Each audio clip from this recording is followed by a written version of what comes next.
And just like that, we're back. We're gonna go with a brand new fucking game. Oh, yes.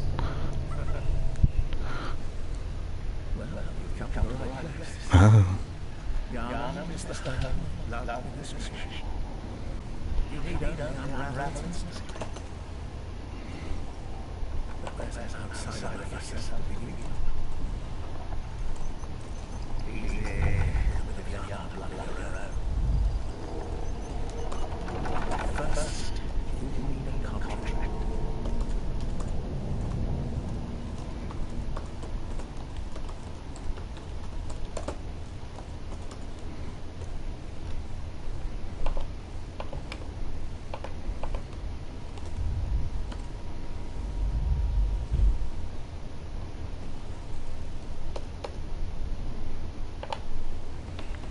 Alright, post is uploaded. Cool. Alright, so we're going to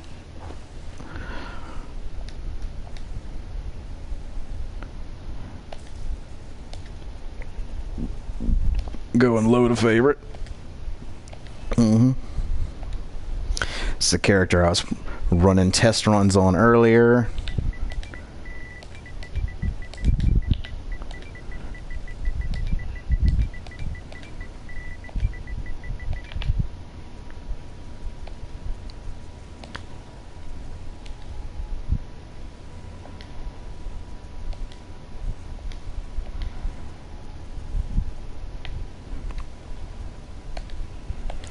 Alright.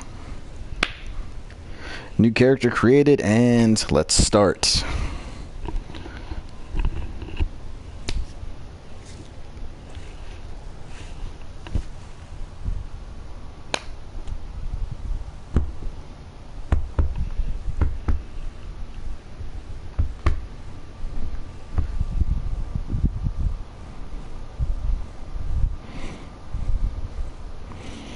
Now, I wonder if the game's been out long enough where I shouldn't bother trying to show off where things are and just run.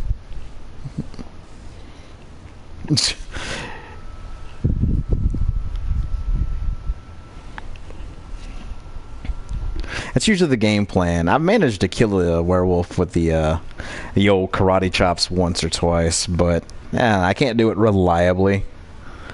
Especially not after running a couple games in a row. A couple different games in a row, anyway. Gotta get the old frickin' Bloodborne water wings back on.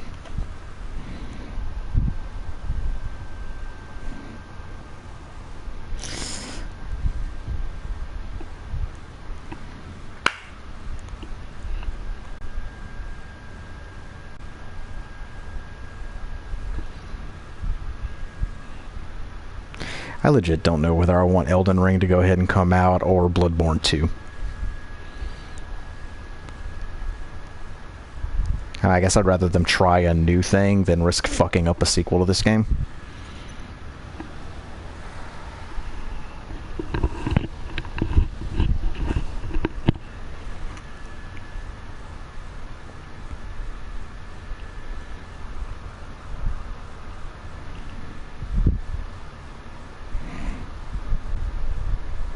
Alright. Let's get these garbage pail babies out. Yeah, good old vagina mouth. That's my dog right there. Give you that good mugging.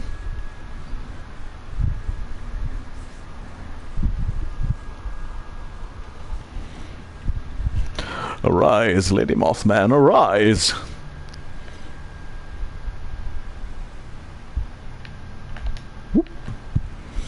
Alright. Open up this door for, like, maybe the last time? I don't know. Let's see if I can karate chop the werewolf to death today. Probably not.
Whoa. Whoop. No, there it went. There it went. That's okay. Figured I'd give him an honest shot.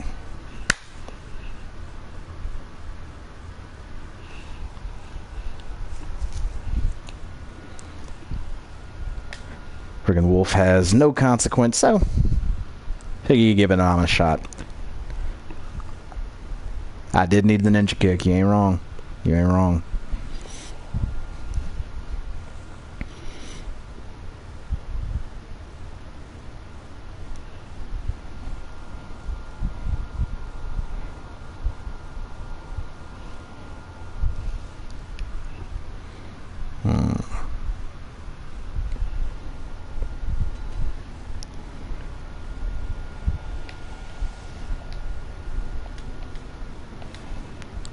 Alright, what are we running with today? What's Lady Mothman gonna use? Spin to win is tried and true.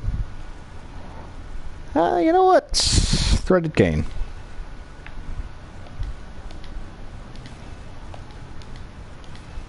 Threaded cane and blunderbuss. And a notebook.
And there we go.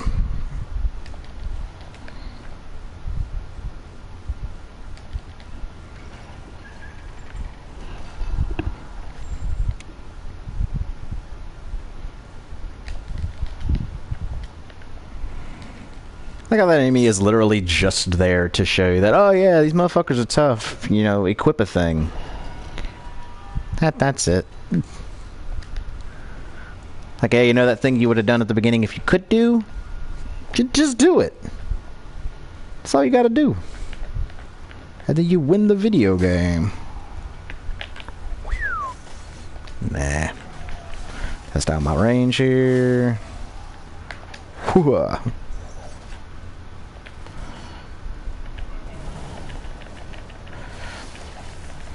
Wow. That's okay.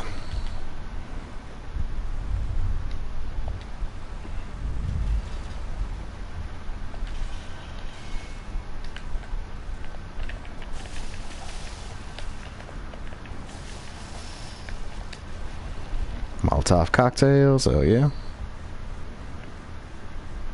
Right. Well, I actually don't mind that so much. Kind of like, you know, the little shit enemies of like, here's your thing to learn the techniques. But then immediately, here's a boss. Go. And the boss kind of acts as like a gatekeeper. It's kind of one of the things I liked about when I was doing Blasphemous. Here's my first run through on YouTube, where the first enemy you fight is a boss. And it's like, hey, this is going to be a super easy boss, so much so that way later in the game, you fight two of them at the same time, and they're not any weaker, it's just you're a lot stronger. But yeah, it's a boss. It has a boss health bar. Just learn the shit. Do it.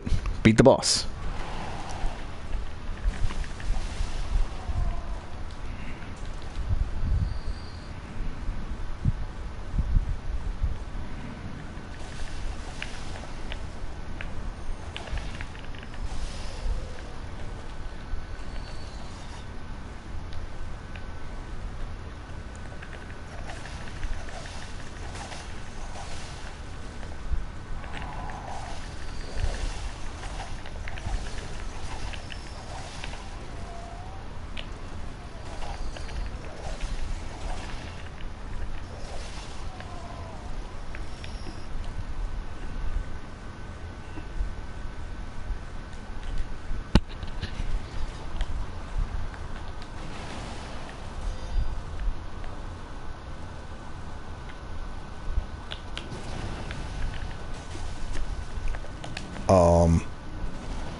Don't know why the visceral didn't work there.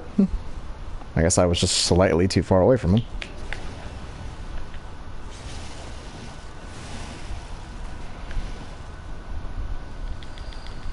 And there's the enemy that teaches you that visceral attacks are fucking useful in this game. Because otherwise you can sit there and wail on them for a while and it don't do much.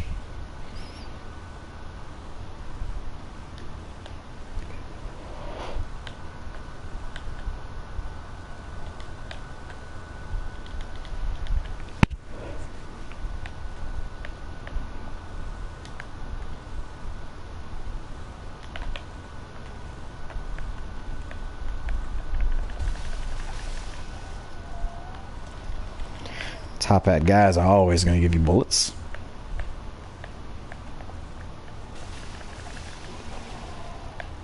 Yeah. Bloodstone shards.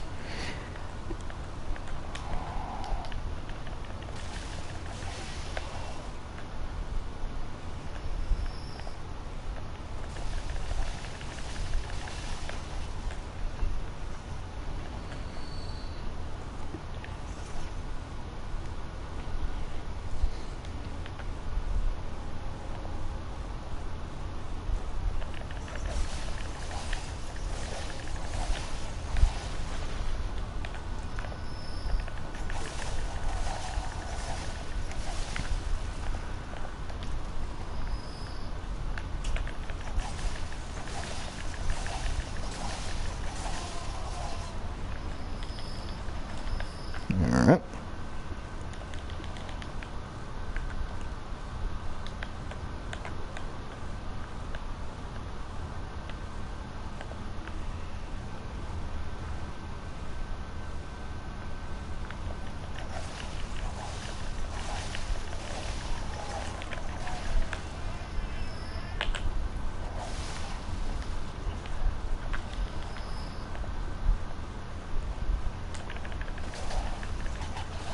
Shit. Nope.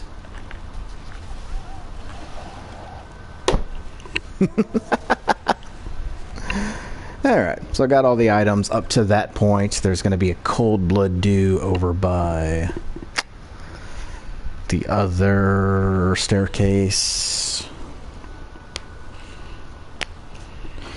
Blood echoes in this point of the game are kind of pointless.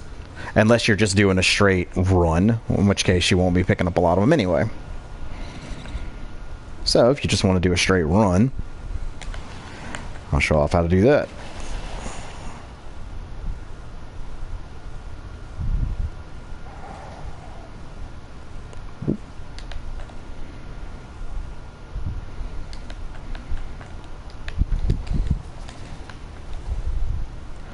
Get your cold blood dew. Why he has my blood echoes, I'll never know.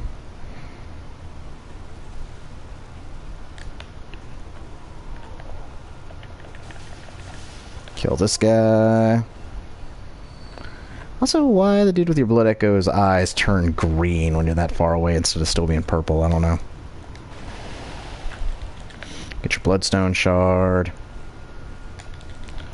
Blood vials.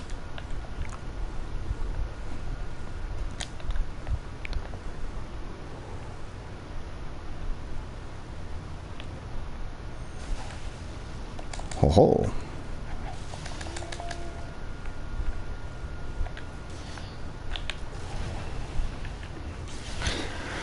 And get that visceral attack. Always. Always on these big brick fuckers.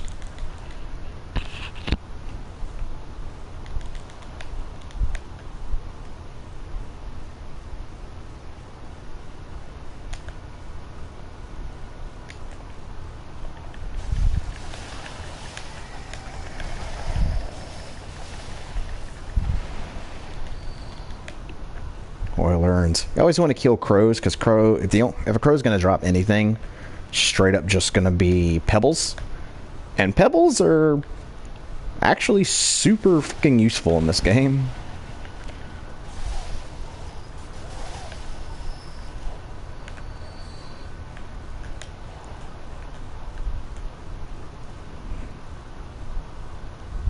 ahead and get this often looked over item.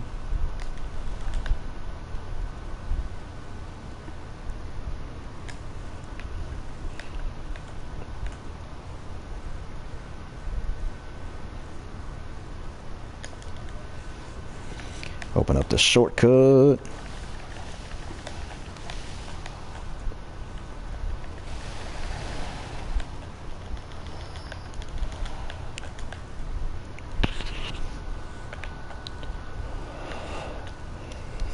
Pardon.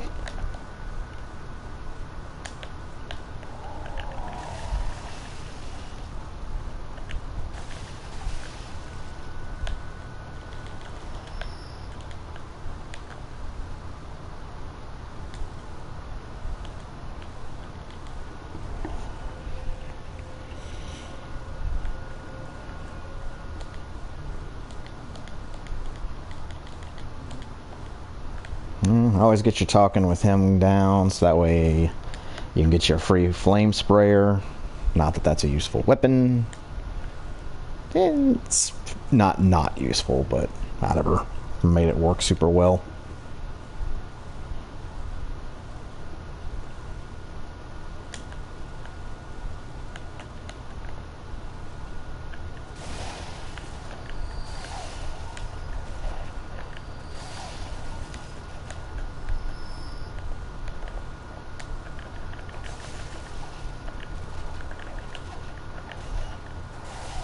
Just steady walking up to him, I guess. Fuck.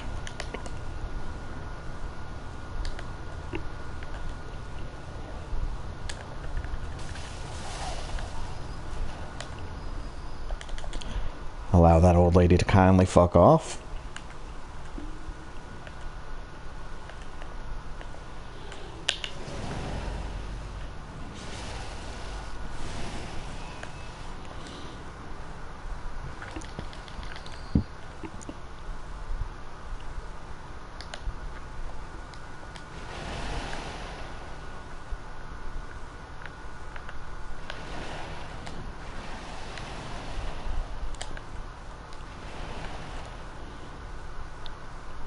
And come make friends with this old lady.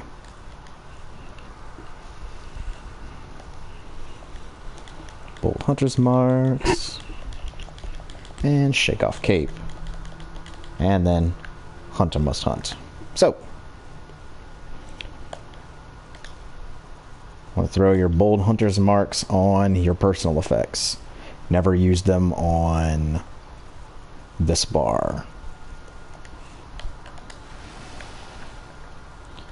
And honestly, as soon as you're able, just sell that thing. If they let you, sell it. I don't know, because I never do. I never sell items in this game because it's pointless. Drop that.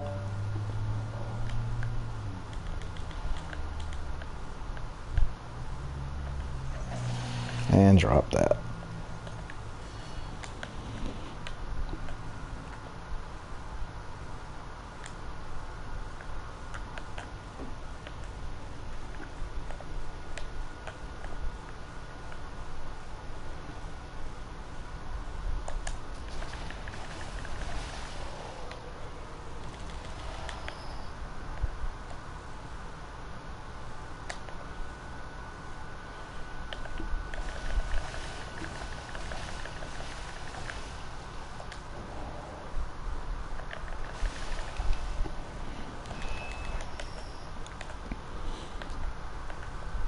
Appreciate the fact that your character can stagger.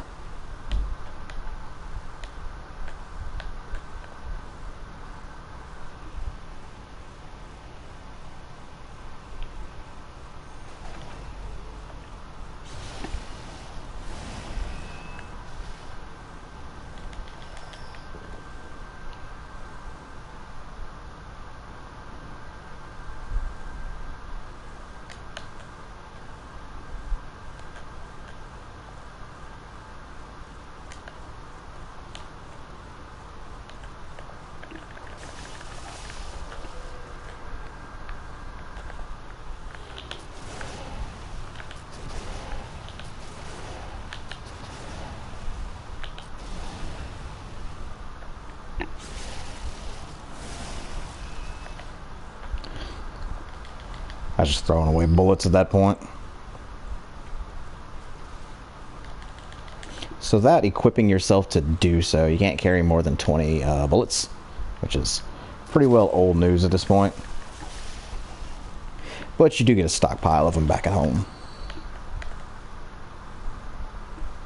So I could go down that ladder and get the item that the werewolf dropped, which is more than likely either going to be bloodstone shards or blood vials. But I'm about to be over there in a second. And I'm going to have to drop down again.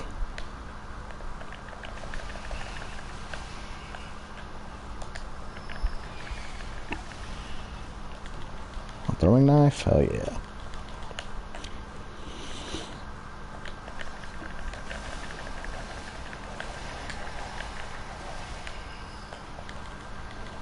Madman's Knowledge, a necessary item for the game. If you want to level up at all before fighting your first boss.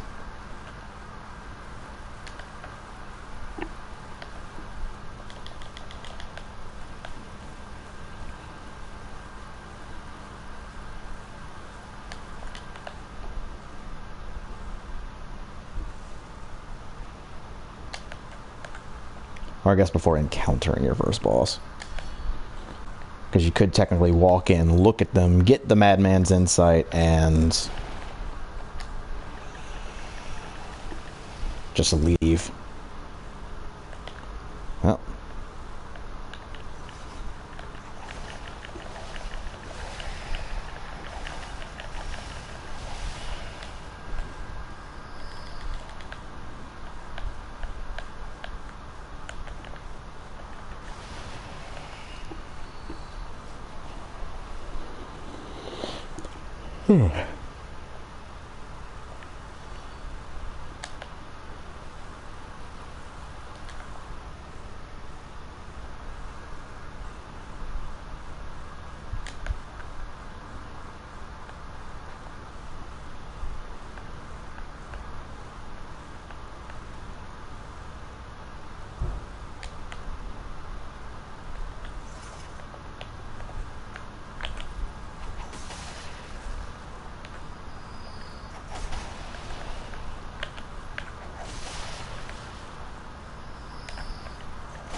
Alright. Then we run over here.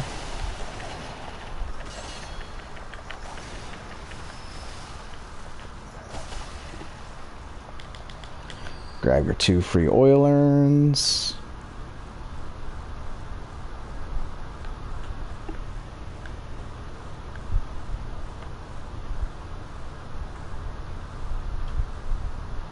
Try our best to do that.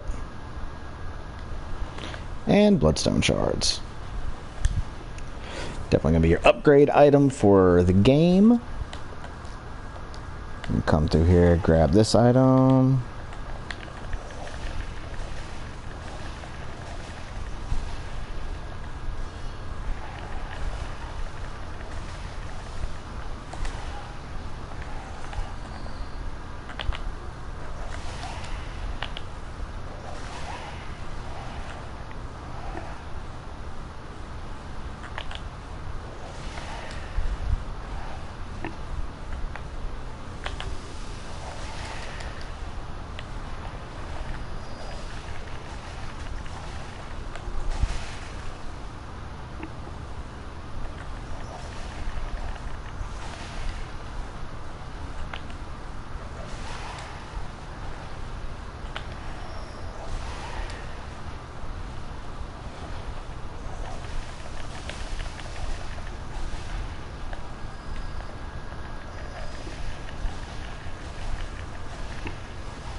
And all that for... Alright, Blood Vial was kinda worth it, but the Bold Huntress Mark was definitely worth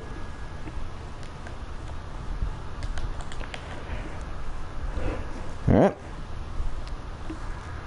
Going to head up top to unlock another shortcut that we probably won't ever use. So I'll guarantee it. We're not going to use this shortcut ever. But specifically, we're going to go get this madman's insight.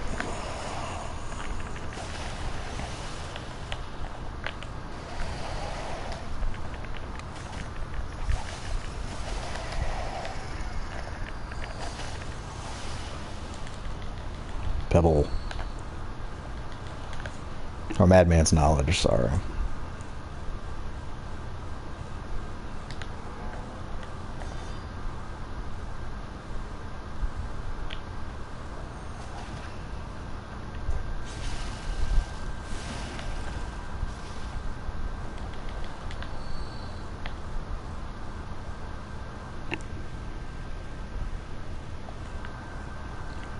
You can actually hear the item we're going to get.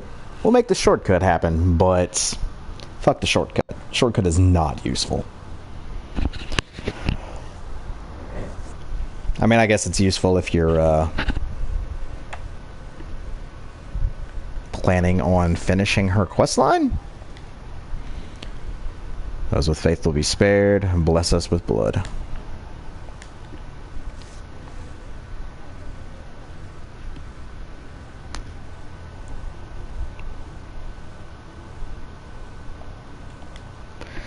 Alright, so you agree to find the little girl's mom, and you get the tiny music box.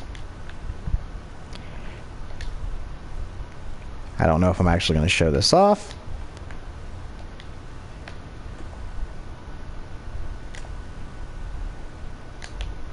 Well, I'll show it off of absolutely nothing else.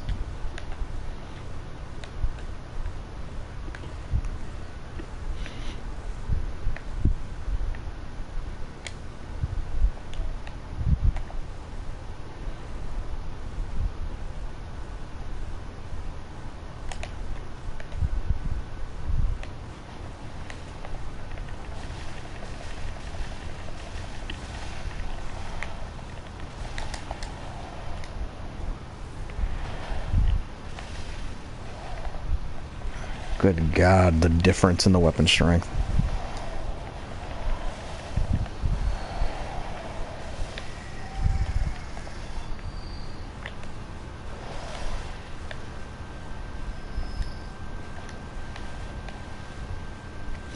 Oh yeah, I do totally have another weapon I can slot in.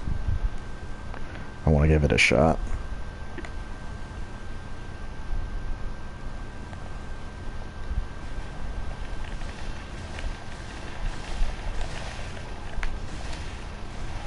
Not really much difference as far as weapon strength goes.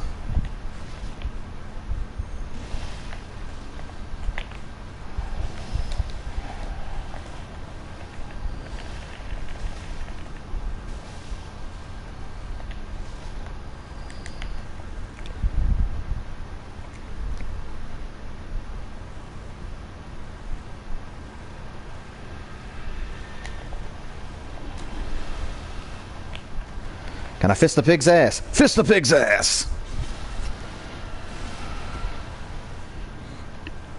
Oh, fuck off. You want this. This allows you to buy the saw cleaver and the hunter's axe.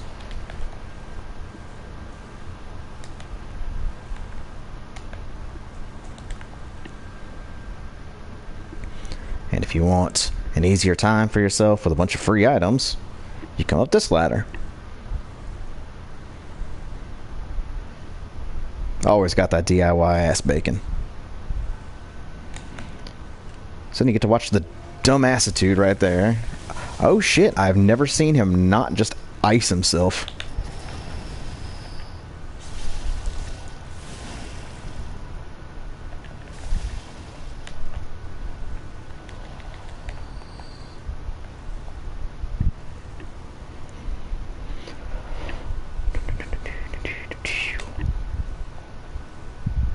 This lone motherfucker here.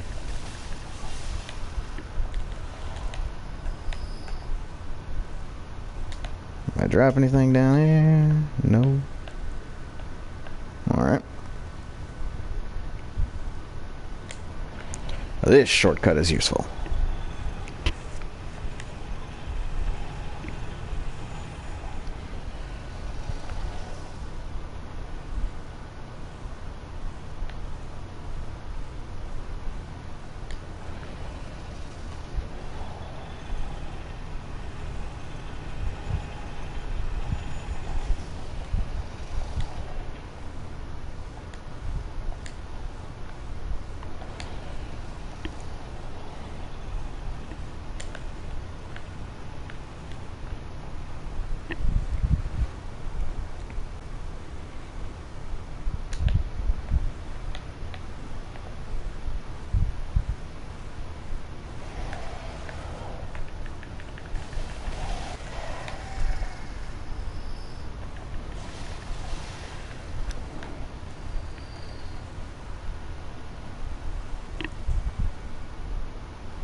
Oh. I know what I'm thinking of.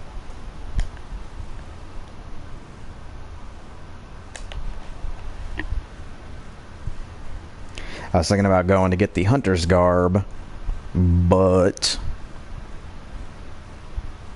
I'm in the wrong area.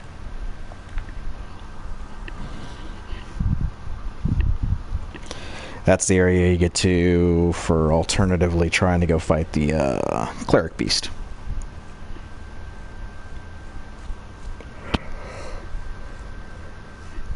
Which I may want to show off real quick.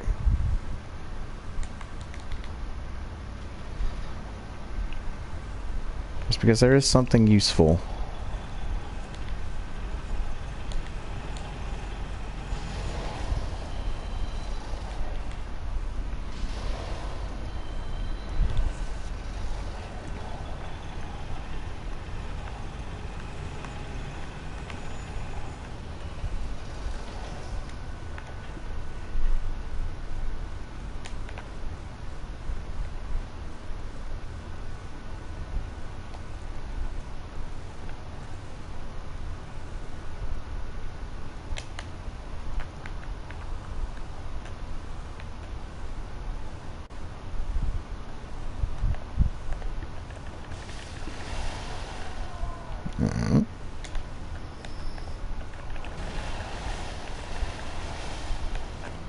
Kotowaru.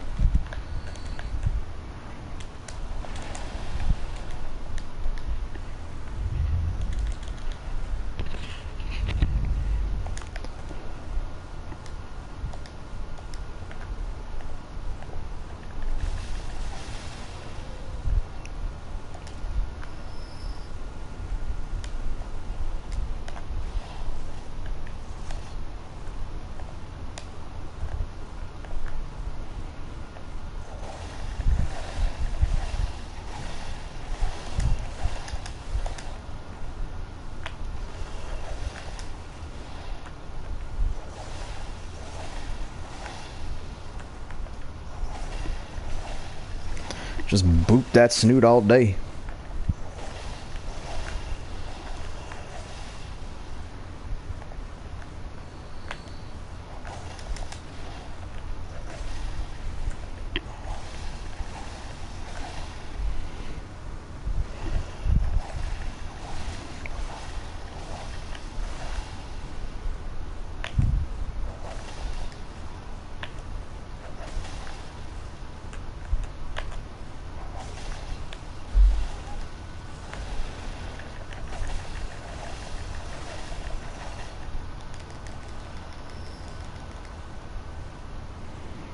Alright. So that's where you go to fight Cleric Beast.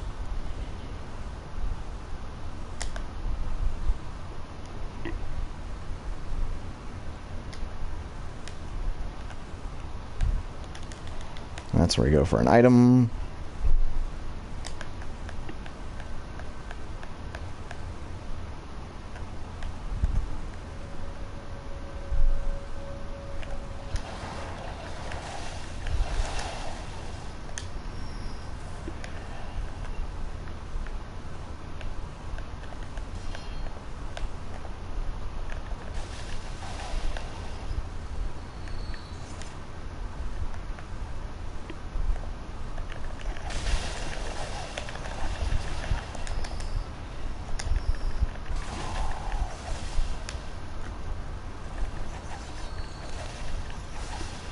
And there we go.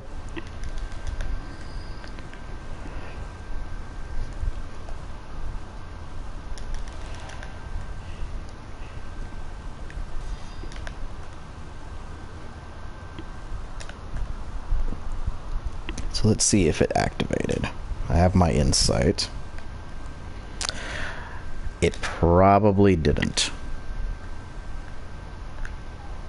There should be around here somewhere.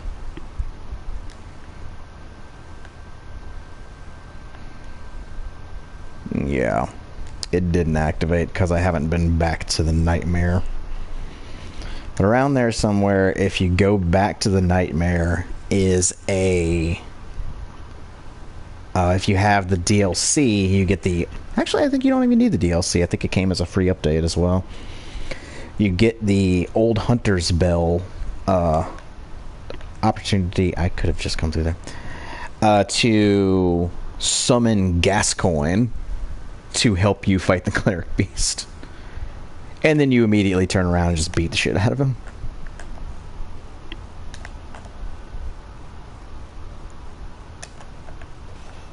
Alright. Pebbles. Come over here to get your bloodstone shards.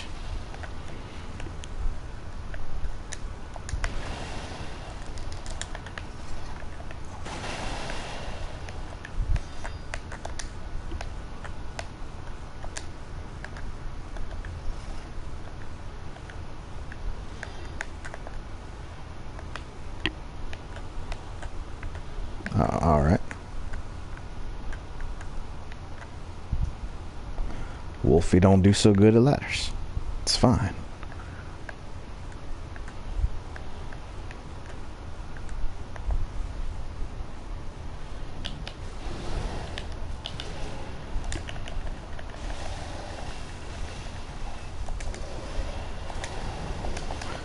Dodge out.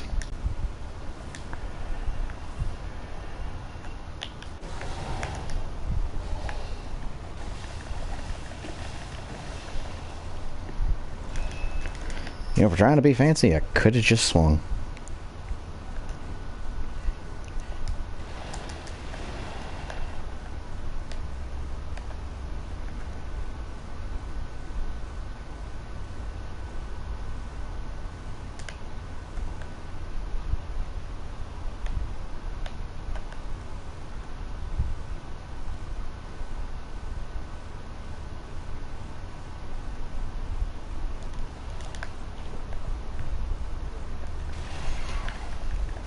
Really? That didn't kill it?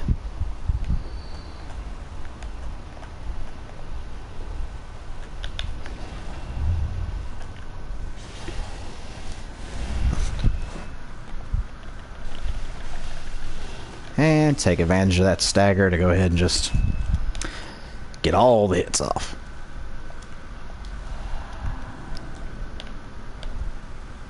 So there's this interesting thing that happens in the Dark Souls games where you get to an area and you find a corpse with the armor set of one of the starting classes.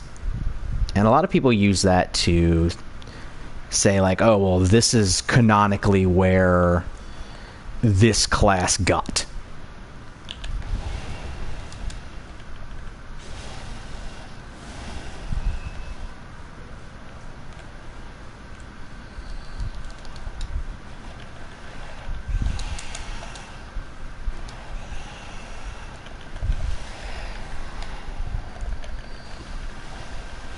Bloodborne doesn't do that much because there are no starting classes.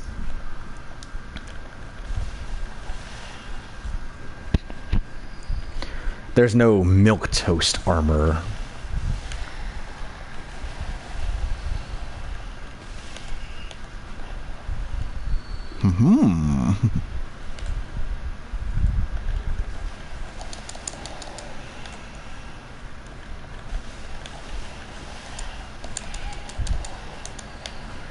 Not gonna die to a rat. I refuse.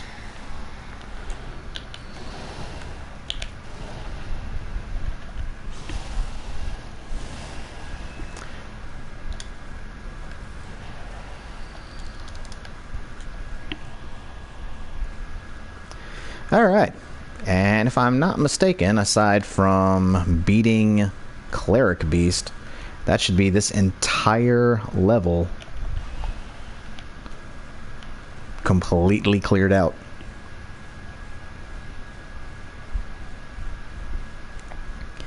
And since that is this entire level cleared out, aside from Cleric Beast, I'm going to head back and use these Blood Echoes.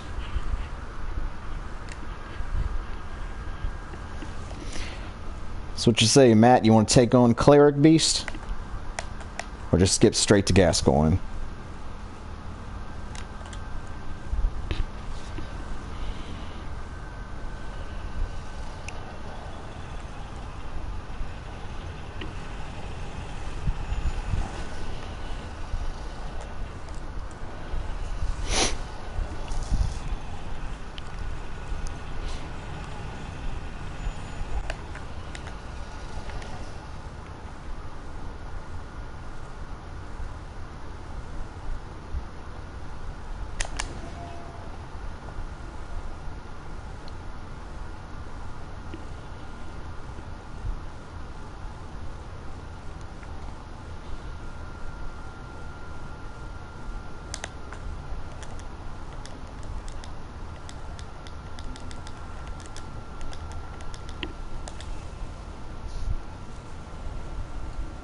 It's all good.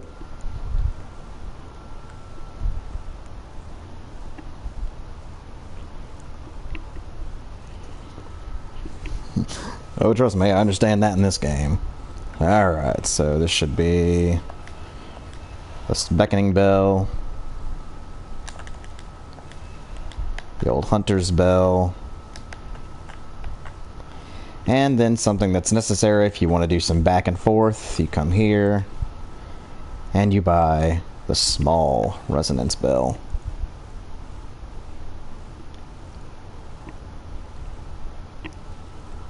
Gotcha.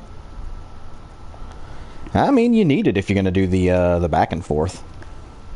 Like, say, I was gonna summon you into my game, and then you summon me into yours. Yes, he won't even let me sell the Hunter's Mark, which I would love to.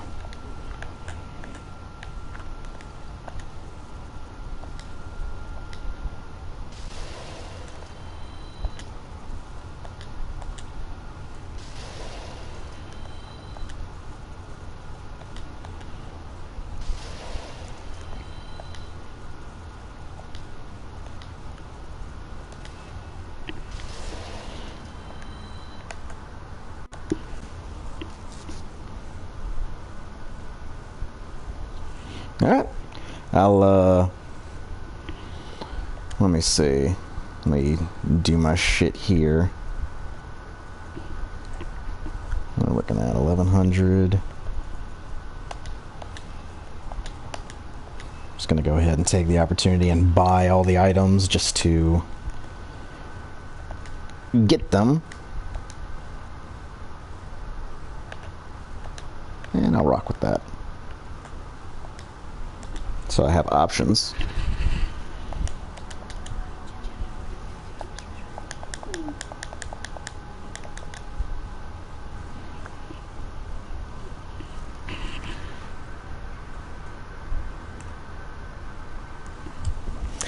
What do you want the passcode to be?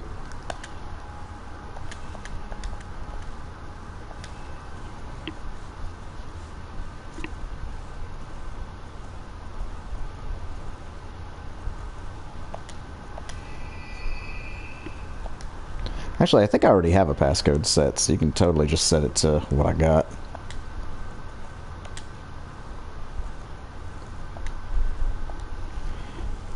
Yeah, just hit it with the old DAUB.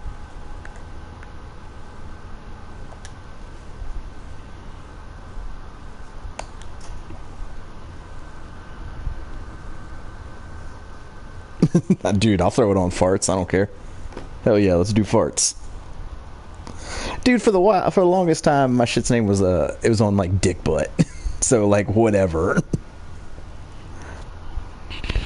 Hell no, let's make the key farts. I'm good with that. Now I was helping somebody else, and they just used my my PSN account name, so it's fine. Well, all right. Worldwide.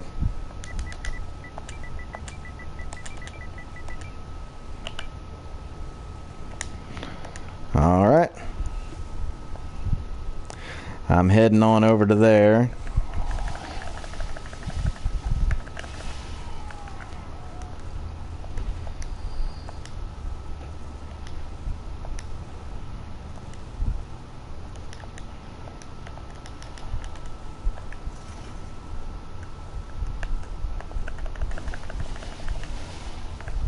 Such a better weapon.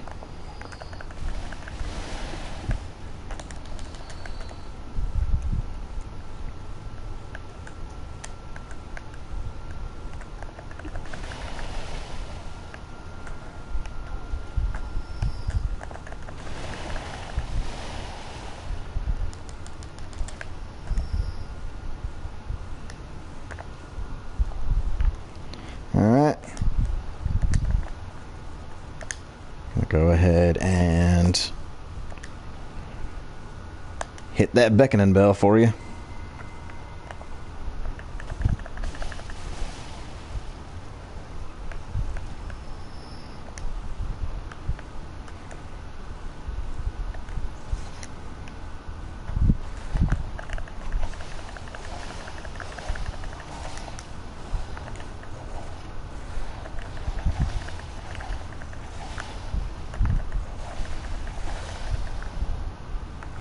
Oh shit.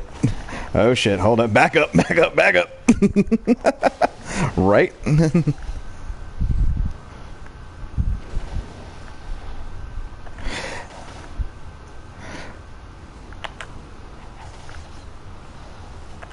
Oh, Wolfenstein.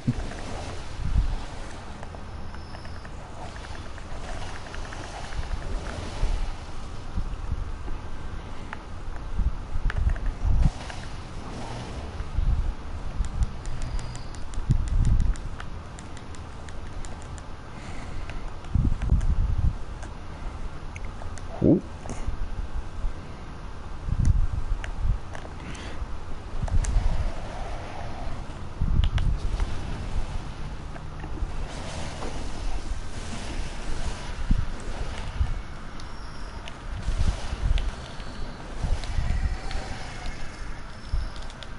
Hell yeah.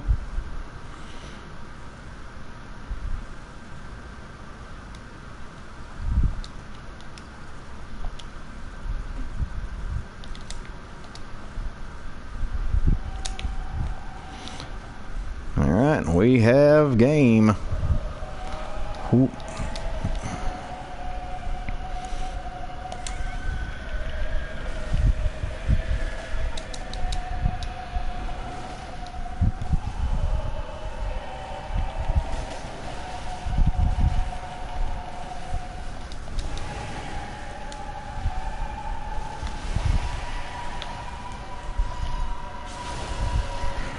Tag team.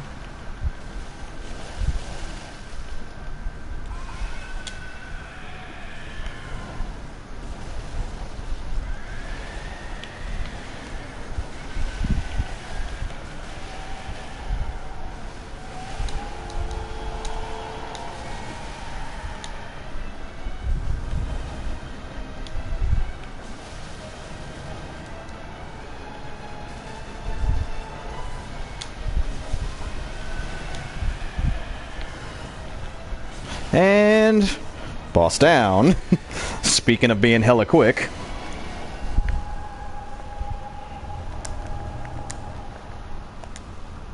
Boom. Oh no, that was tag team all the way, bro. Like you knocked him to the knee and I took the attack for it.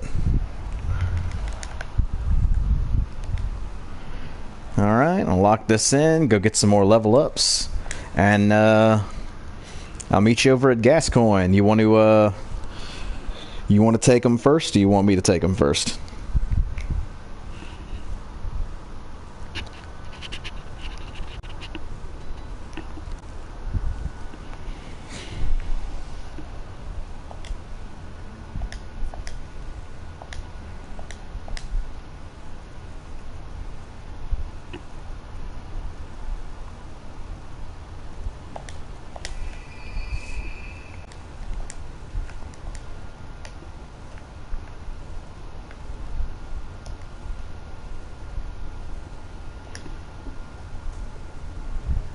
Okay, either way.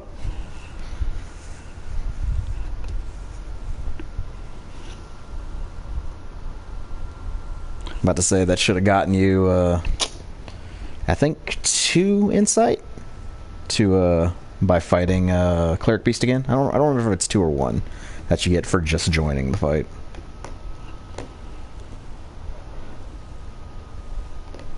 Never right remember.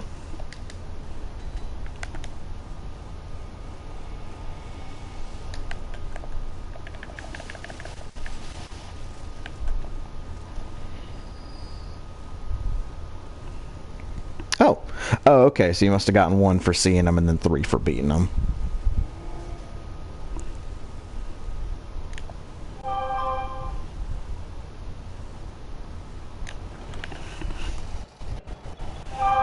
Oh, good lord.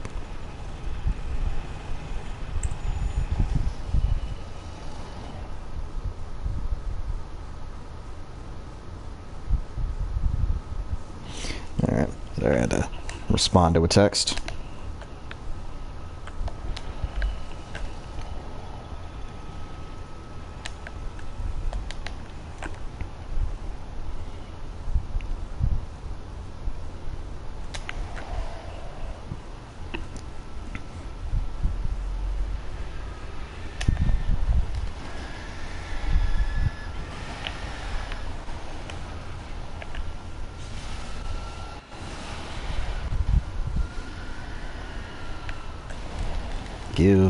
There we go.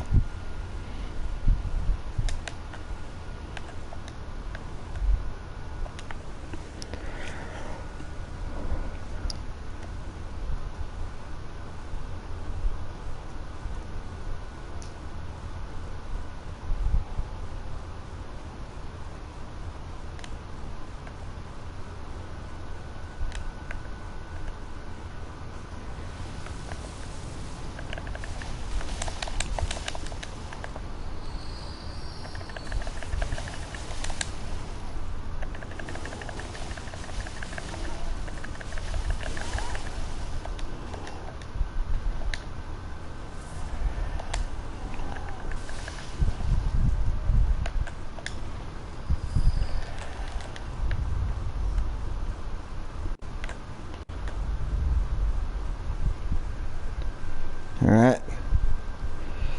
If you're ready to summon, I'm going to go ahead and ring my short bell. Or my small bell and short bell. Riding the short bell over here.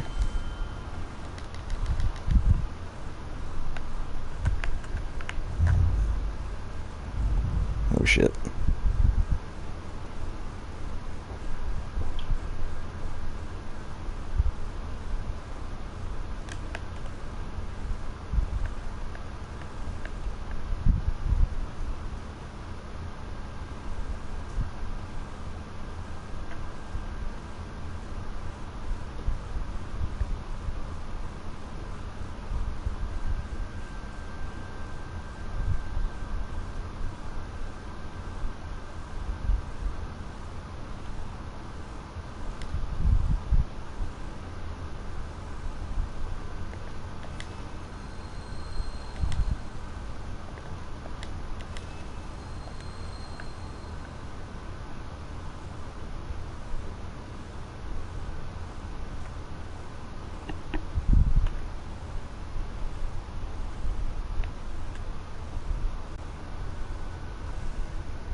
Chilling there myself.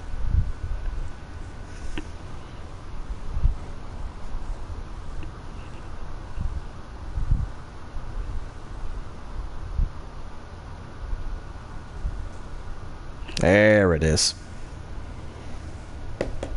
We got it. Oh shit, we in there. Yo.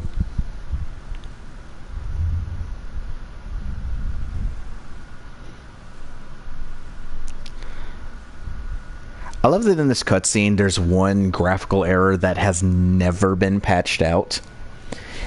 And it's his scarf freaking the fuck out when you actually get a good view on him.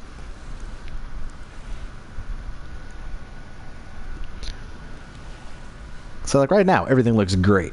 Blood on leather tech. Peak. Wait for it. There it is.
Hit him hard. Boom.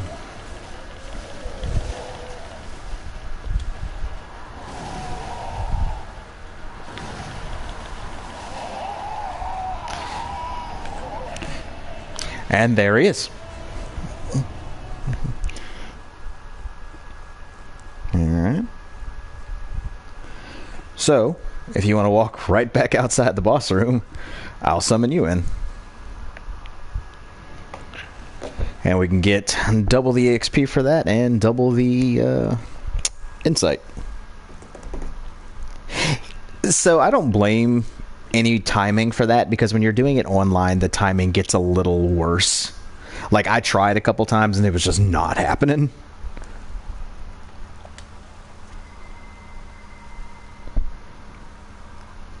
Alright, so I've rung my bell. Whenever you're ready, just swing on outside and grab it. You know, the lag and everything, it's not a guaranteed way.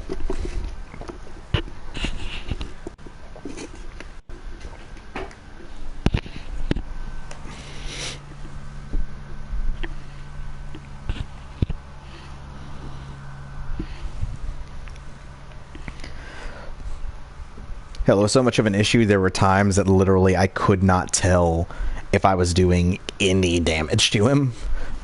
Like, I would be swinging, nothing would happen, and then all of a sudden a chunk of his health would be missing. So yeah, by all means, like, your timing, not bad at all. It's just, oh yeah, you're good. Oh, I never even try to use Molotovs on that motherfucker. He runs too much. Alright, so we already saw the cutscene in your game, so I'll just go ahead and skip it in mine. Soon as it lets me. I'm mashing all my buttons. All these buttons. They so mashed. Let me skip. Come on, Becky, let me skip. There we go.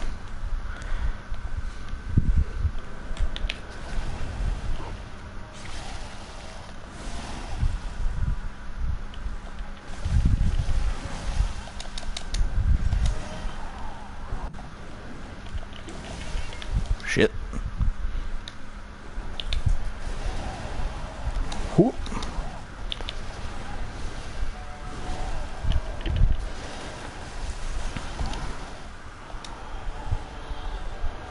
That smell.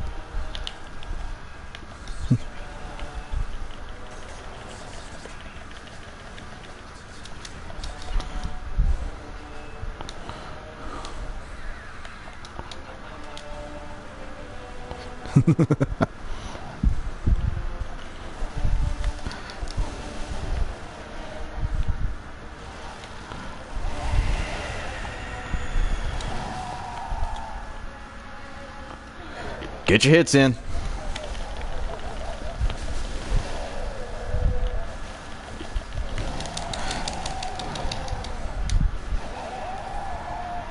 Nice.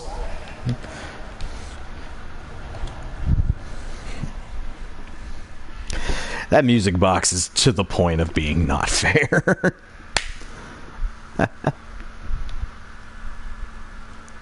Yo.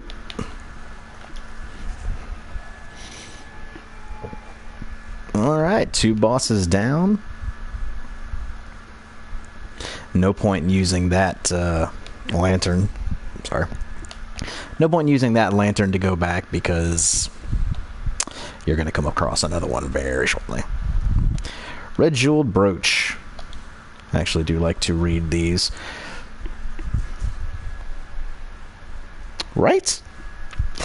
Hell, sometimes I like just using the damn music box just because. Especially if I'm getting summoned in like that. I'm like, hey, I'll go ahead and show off something the other player may or may not know. And then be like, hey, check it out. Free damage.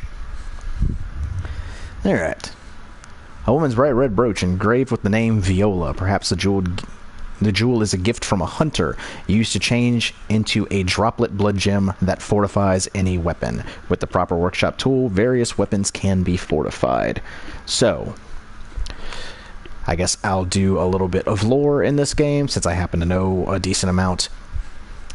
This belonged to Viola. Viola is the corpse I'm currently standing on. She was the wife of Gascoigne, the mother and father of the little girl who sent you on this mission, who gives you said music box. We can actually go into here.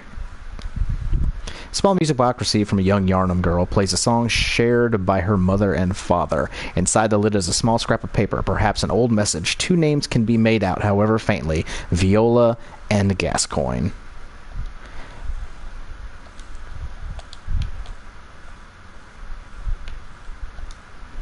So if you play that, it starts to slowly remind him of his daughter, and he loses his feral instincts for a very brief period of time. If you use it 3 times in one match, it won't work anymore. So you better make them count if you plan on using them. The best policy is not to use them at all. Just because it does take time to use it. It has to play through the whole little chime to make him respond to it. And you have to be close enough for its area of effect to work.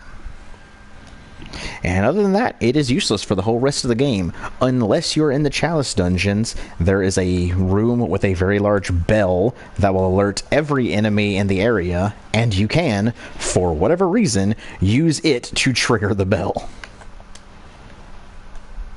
That's it. That's all it does. One of the few chests in this game.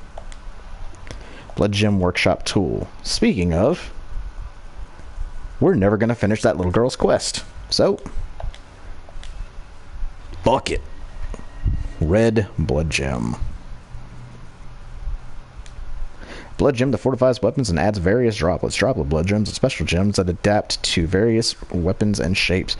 Created from a bright red brooch, this Blood Gem strengthens effective rallying. A quintessential hunter skill, rallying symbolizes the battle-worn hunter, who is often the only thing standing after a bloodbath.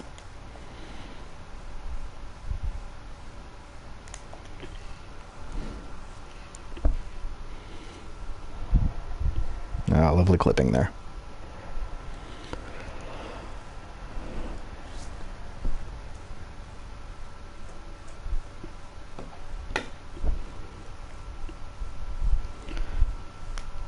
Nice little chapel you're in here. I'm going to focus down on the right. Not here. And there's a boy.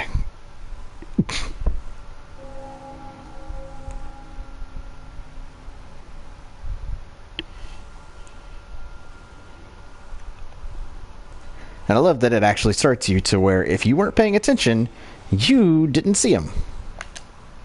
He right here.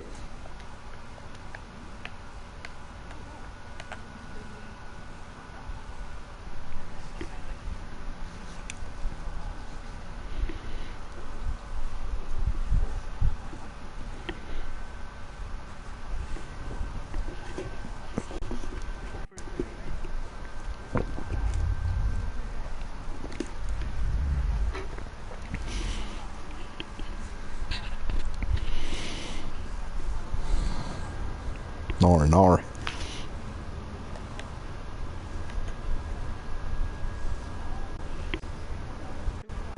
Oh, you gotta talk to this guy. He's great.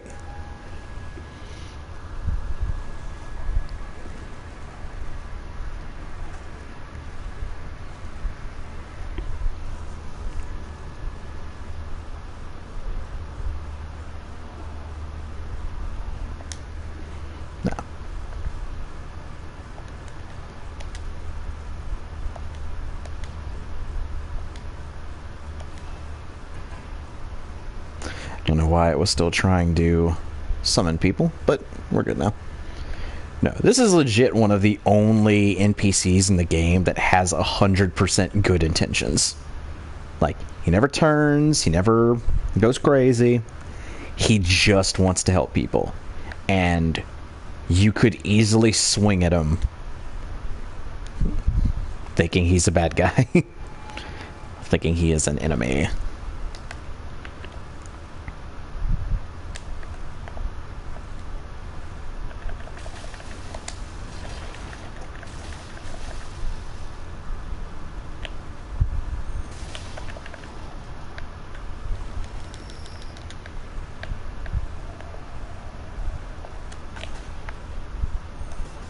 Well, that was pointless.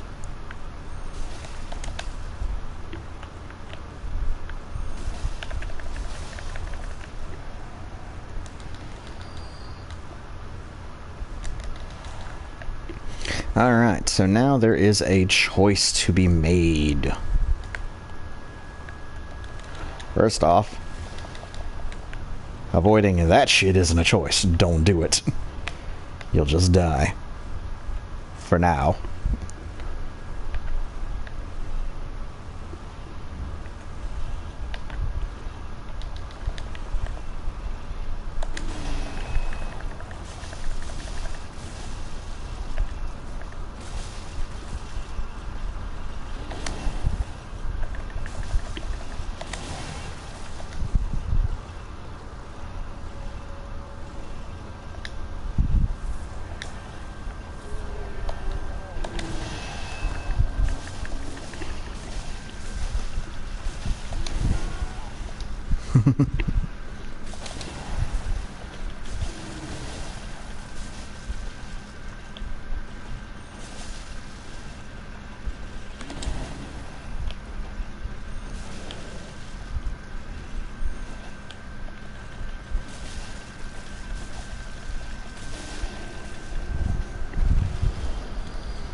Bloodstone shards. Useful. They are useful. So, no shame in taking some damage to get them.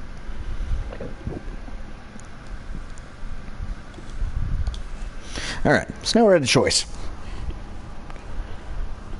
Do we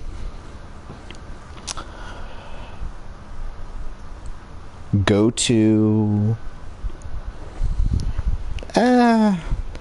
yeah, I'm not going to consider that a choice. We're going to go to Old Yharnam. If I wasn't streaming it, I'd say fuck Old Yharnam. You don't actually have to go there. But since I'm streaming, we're going to go to Old Yharnam.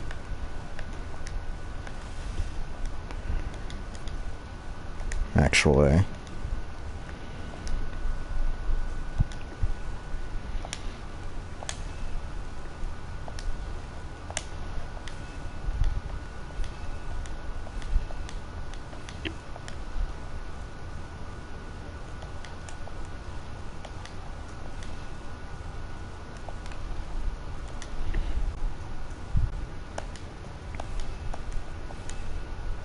Alright, so we need 4 more Bloodstone shards.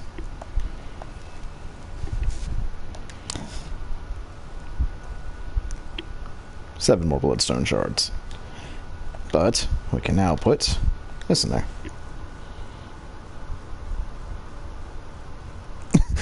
Oh, dude, you don't even have to spin to win that shit. All you have to do is shoot him 4 times, and he just falls off like a bitch.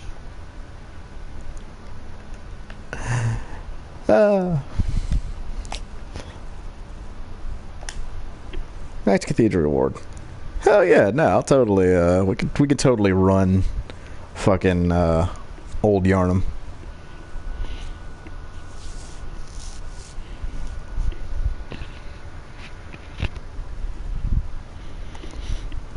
Now that we're actually starting to stockpile a little bit of insight, the worries of summoning kind of go away. And you don't really want a ton of it. You kind of want to keep it low. Well, at this point in the game, it doesn't matter. It's not till you get up to the staircase to Vicar Amelia that your insight level even matters in the slightest. Oh. There is one item I should go get and show off.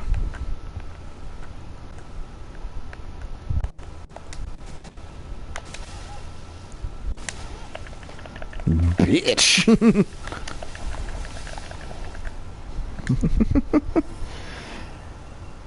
You go past those two brickhead dudes with like 8 to 10 bloodstone shards.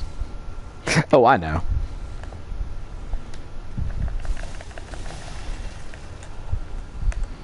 I ain't too worried about getting my weapon up there yet.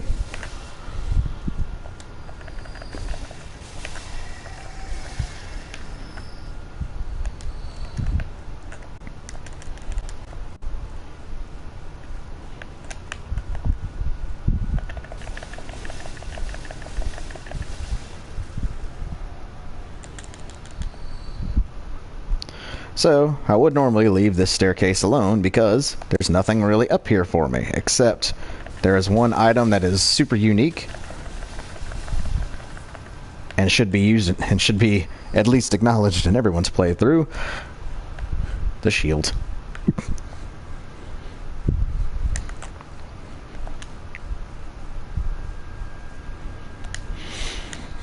A crude wooden shield used by the masses who have arisen to join the hunt.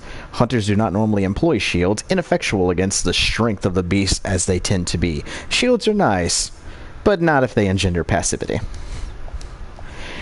I like to think that was included in by the dev team to be like, hey, by the way, you know, you people who are bitching, like, oh, where's my shield at? It's just literally there to be like, hey, quit being a pussy. Play the game.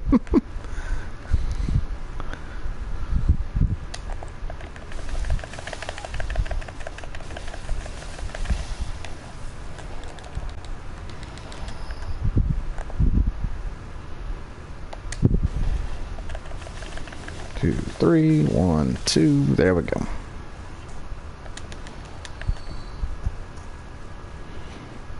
All right.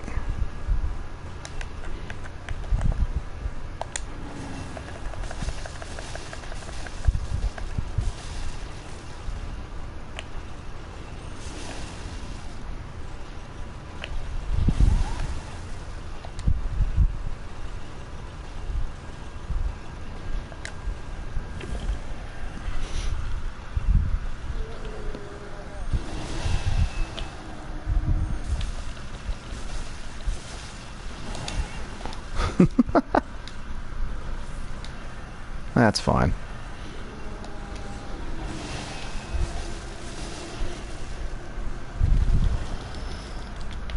There's another one.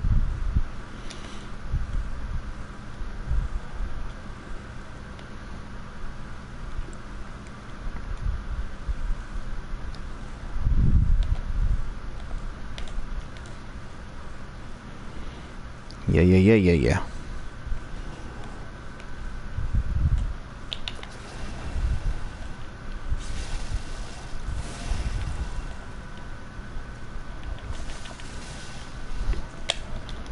Give.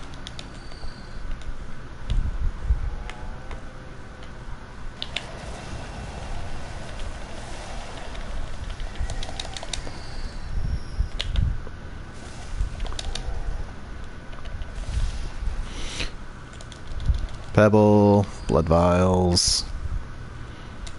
Come over here, get my fucking binocular.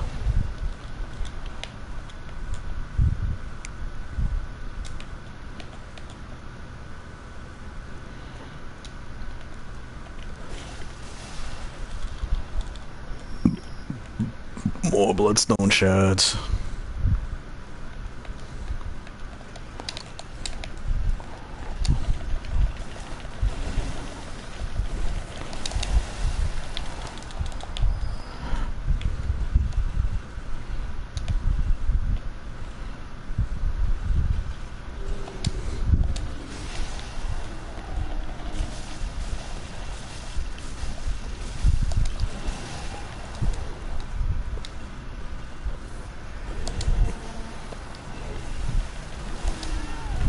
That's fine. Huh. Got 10909. That may just be gone for right now.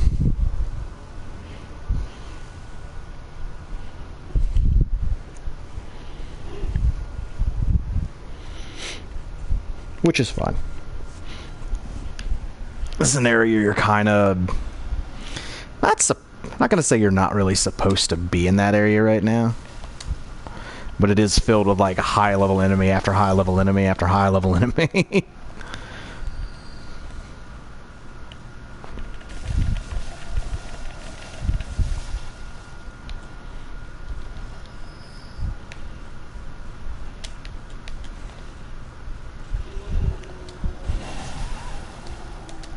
Bitch.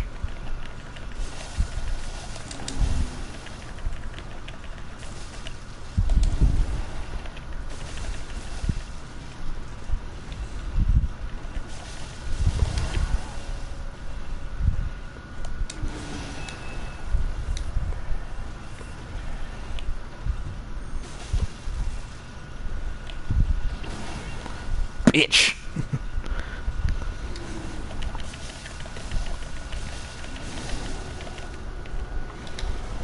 Alright. More bloodstone shards. What are we up to now? Oh, sorry. 9. So I got plenty enough, and I got 1, 2, 3, 4.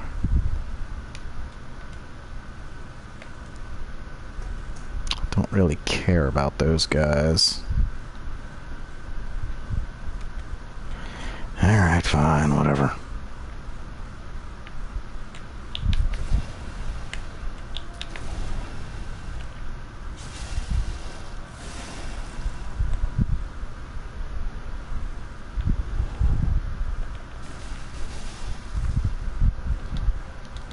Give.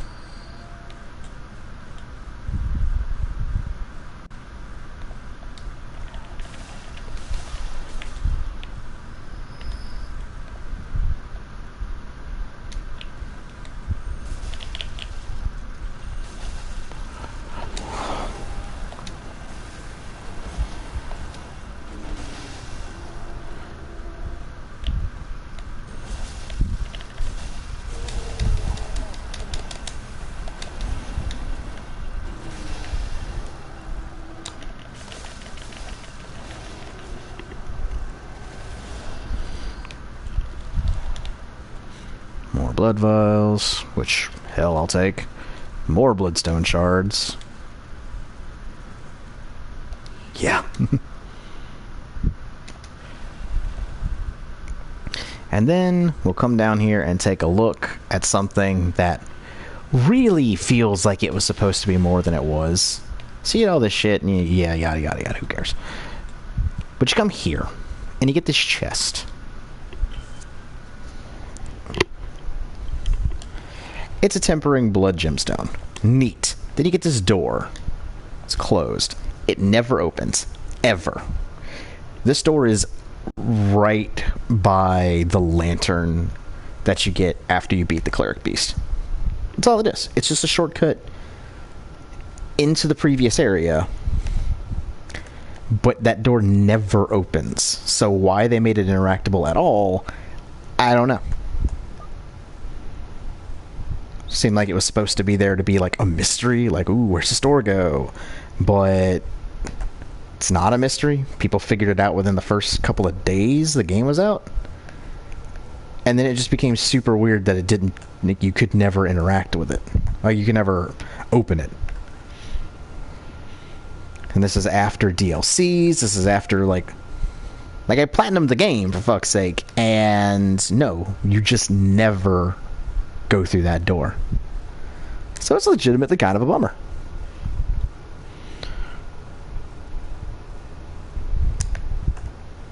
So, alright. 13k in blood echoes, so we're going to go ahead and upgrade some stuff. I'm going to get the saw cleaver up to level 3. And probably the Hunter's Axe up to level 2.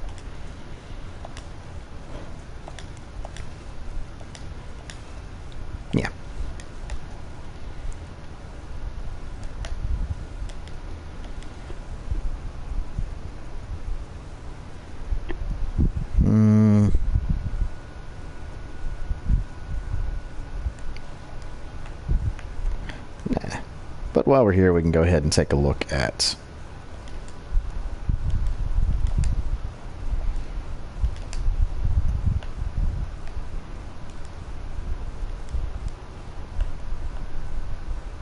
Yeah.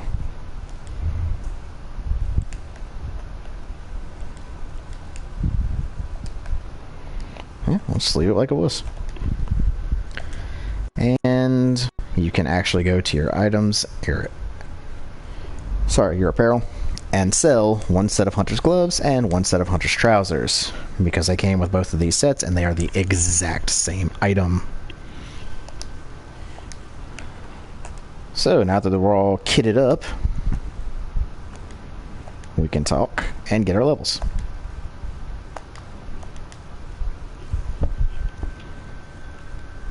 Got 4 levels to use.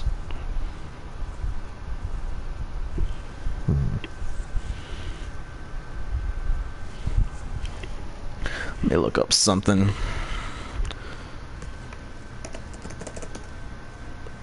Whatever.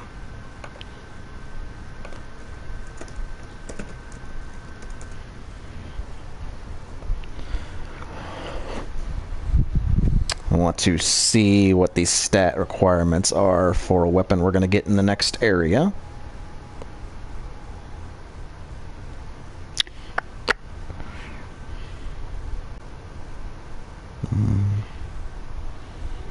Okay.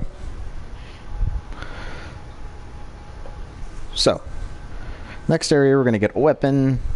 I need 9 blood tinge. And then we'll pump 2 in strength.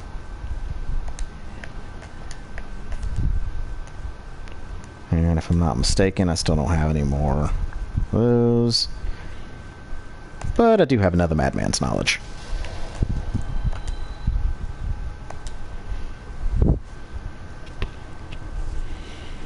Alright, back to Cathedral Ward. And we are heading down.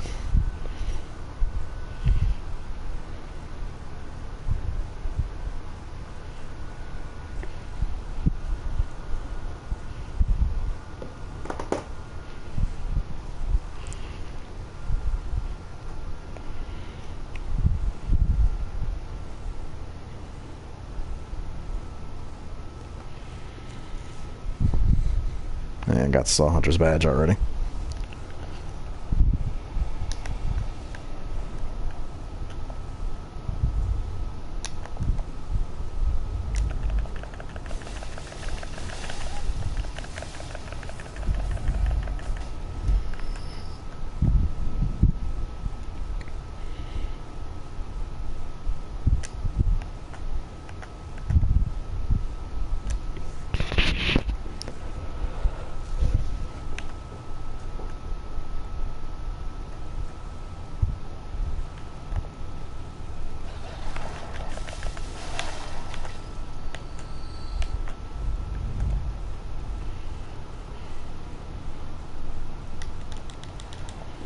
Cold Blood Dews, Molotov cocktails, hell yeah.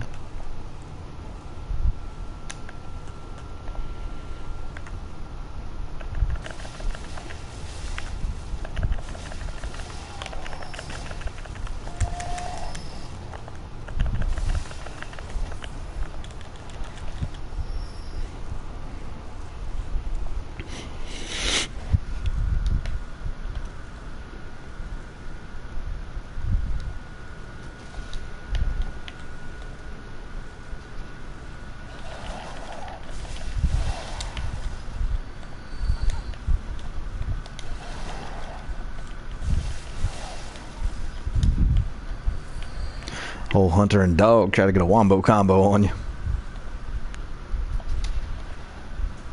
See if I can give him the head slip.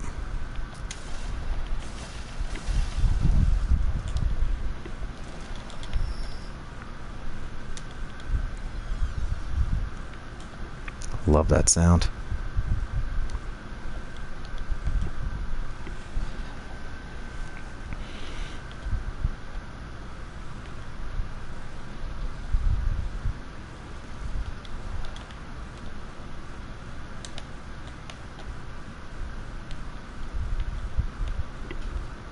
Dude downstairs doesn't know what to do.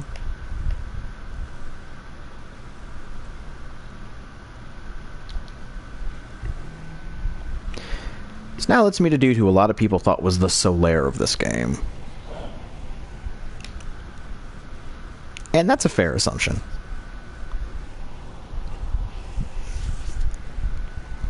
What's up, Al?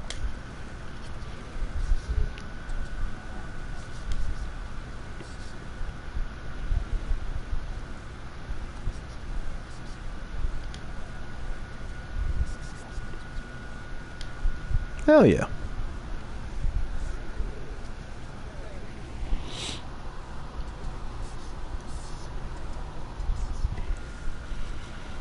And we'll give you some fire paper. And a new emote. And you can ask him about certain things.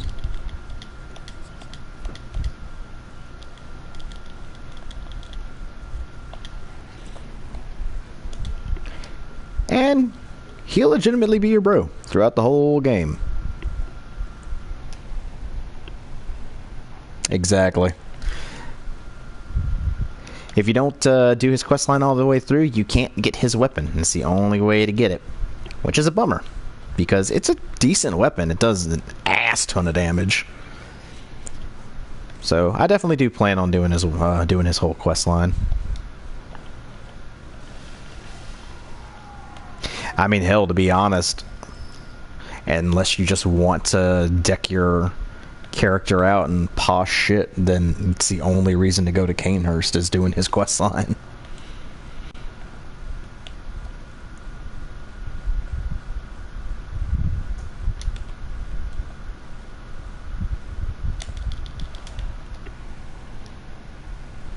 Yeah, you gotta get the Golden Ardeo, man.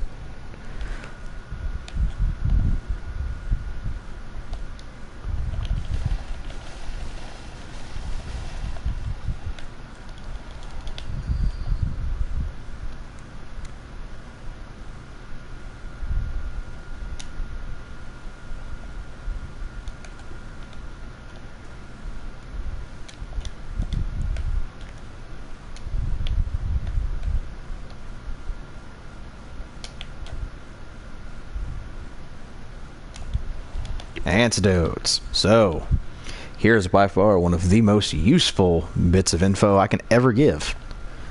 Go to here.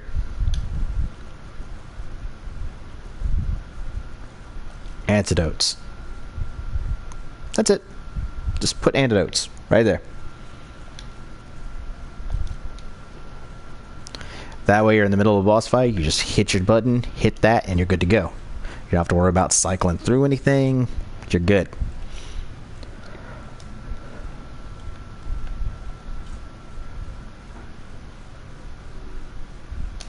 Like, I kept that right there for the whole game.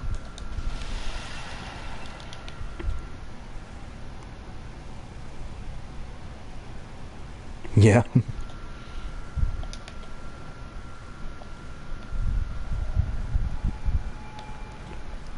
All right. So here's a very interesting note. Inspect. This town has long abandoned hunters not wanted. Long abandoned hunters not wanted here. Okay. So you hit OK. That didn't say you couldn't open it. So I imagine there were a lot of players that would read that and just go, OK. And not figure out until a good deal later that it changes to open door. So they say, fuck you, Dad, I'll do what I want.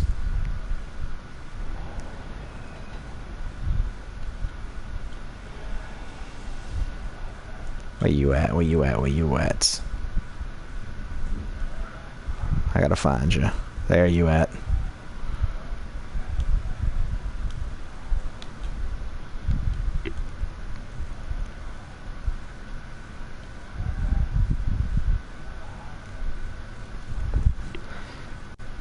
So, that dude's awesome.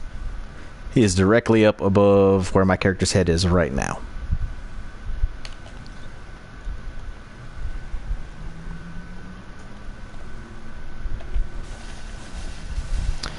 So something that a lot of people also may or may not know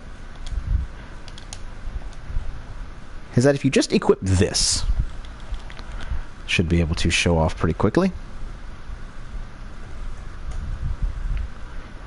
Look, they don't like it.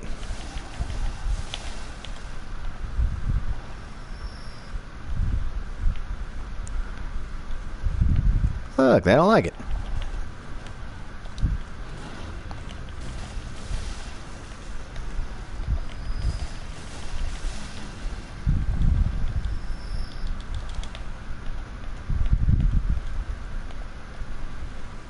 So the big thing in this area is many different enemies will try to poison you, specifically any of the werewolves that have the cloaks over their heads. They will try and poison you.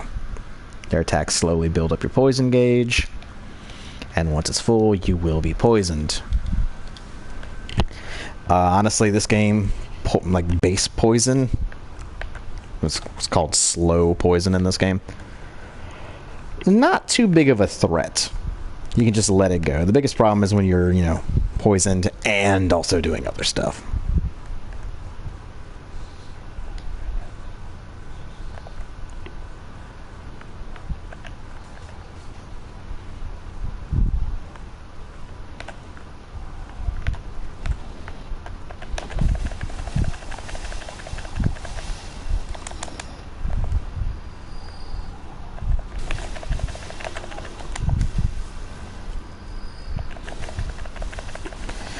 Of course, the ones with the hoods on don't really care if you have the fire because their eyes are covered.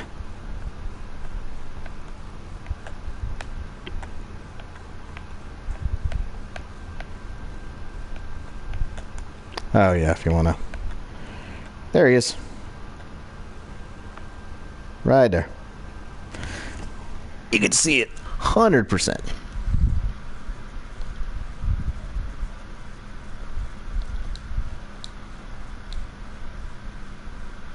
There he is.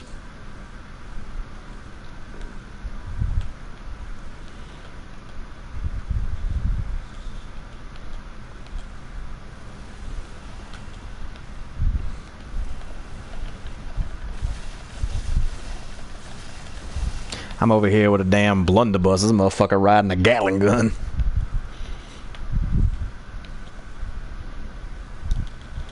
Once again, stock up on the man oats. Yo, yo, yo.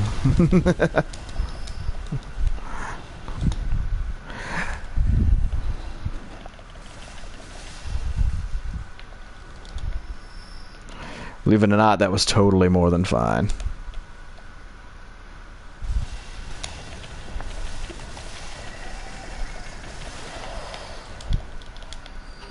Bloodstone shards. Run over here. Get more fire paper.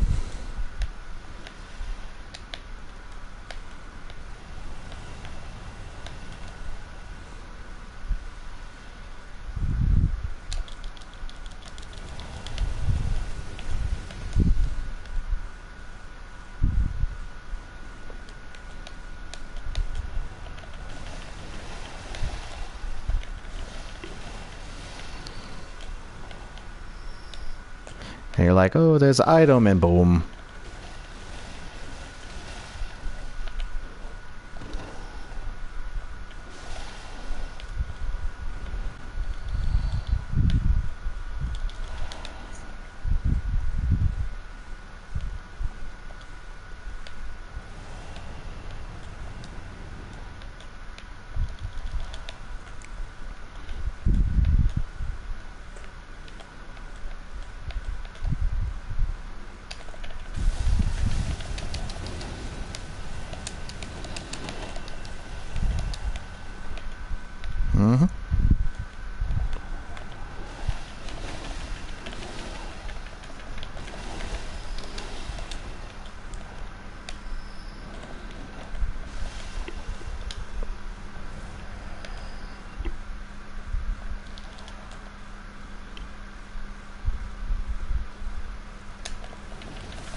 shit. Run, run, run, run, run.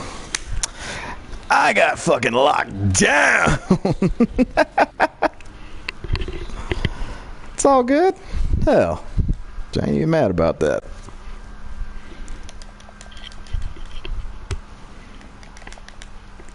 Run a shockingly low amount of deaths in this run. Won't be mad about that at all. Especially since I'm also showing off where all the items are and everything. Speaking of, there is one particular thing we missed out on.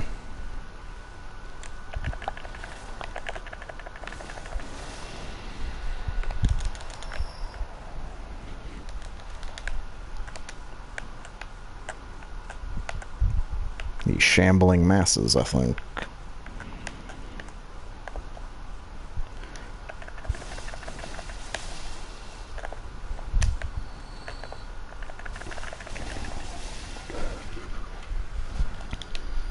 Alright, and that nets you the Hunter's Torch.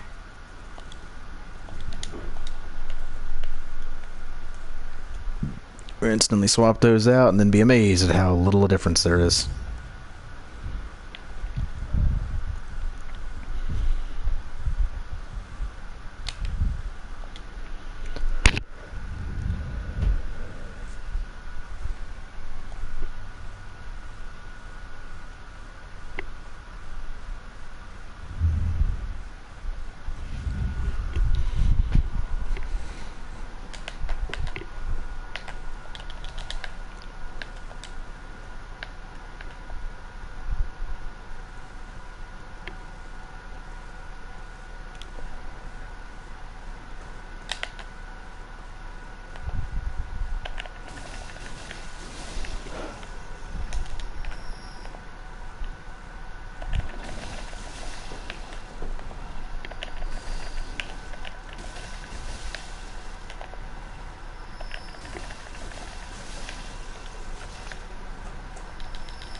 Alright, and we are almost back to where we left off at.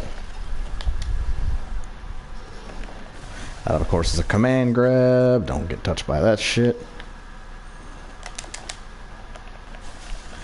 Just an odd exchange right there. I am weirdly not able to gauge my distance against this thing.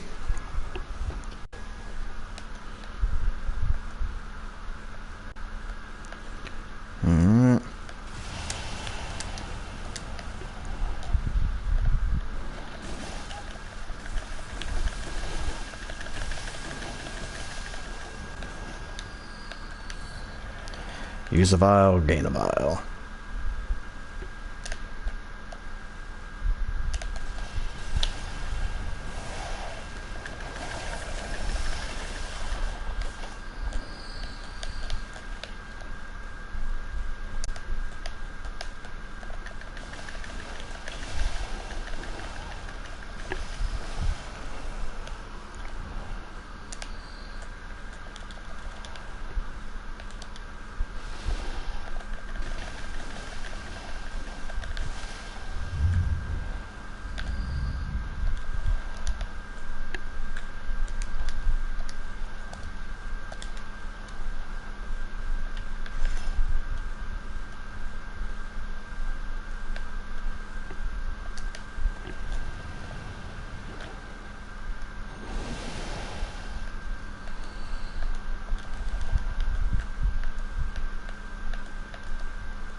Alright.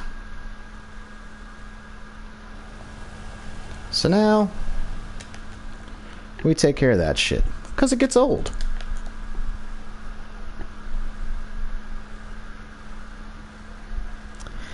And there are two ways to take care of our buddy up here.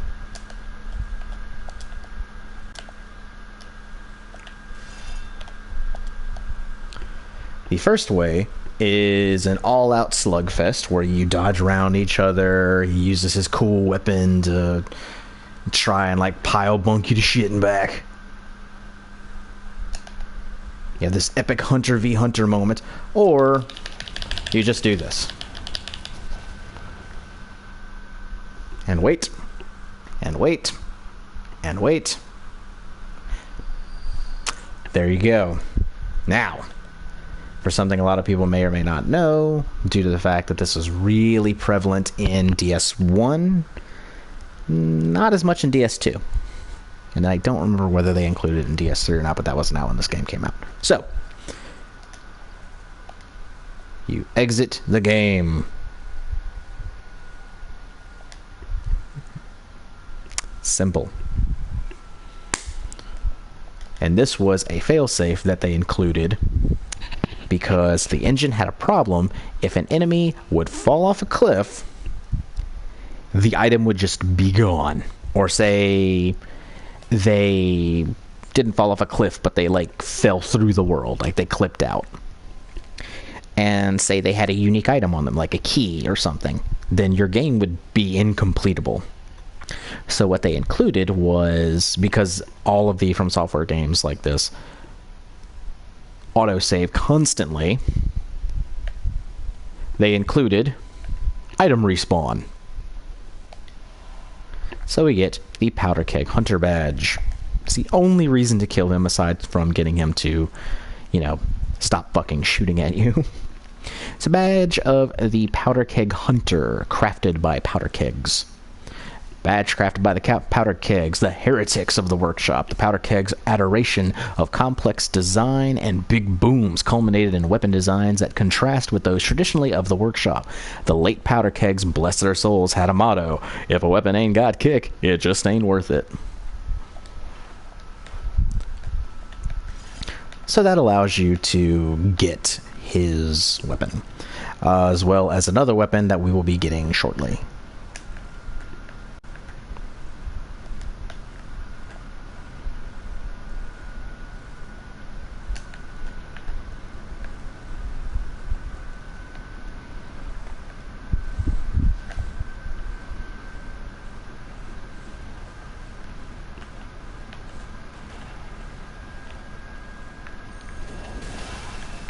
Trade.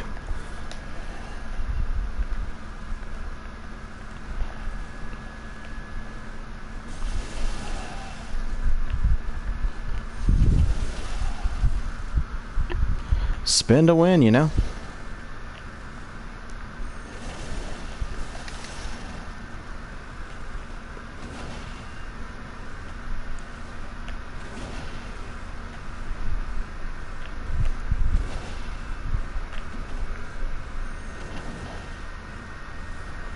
So you get into this issue with From Software characters where they have programming limitations. So he really doesn't like to come down here. And you can exploit that. So if you're ever having a problem with an NPC type character in a Souls game, find out what their hard external limit is.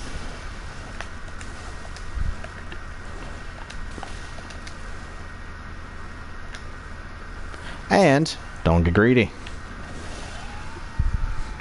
No need to. He has unlimited stamina. You don't.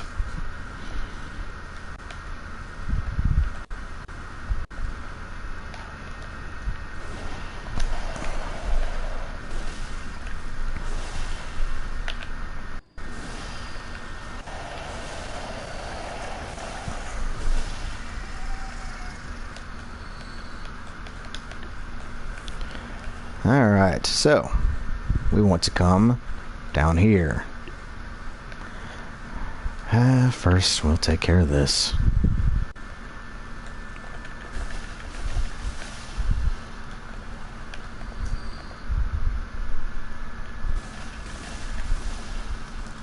This is an item I'm sure a lot of new players didn't know about, because you would look here and you would see that. And you can't get up there by running or jumping or any type of trick bullshit. The collision is just too good. So, you come over here. And then you come down here. And then you go over here. And you come down here. And then you equip this.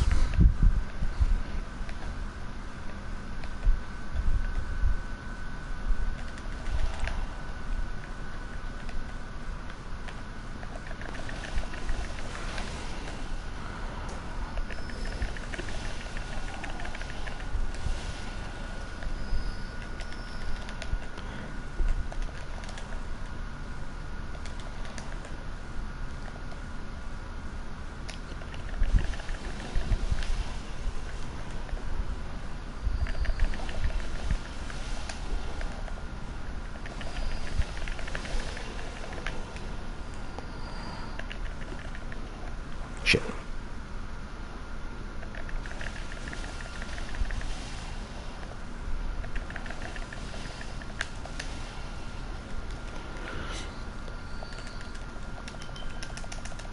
Ooh.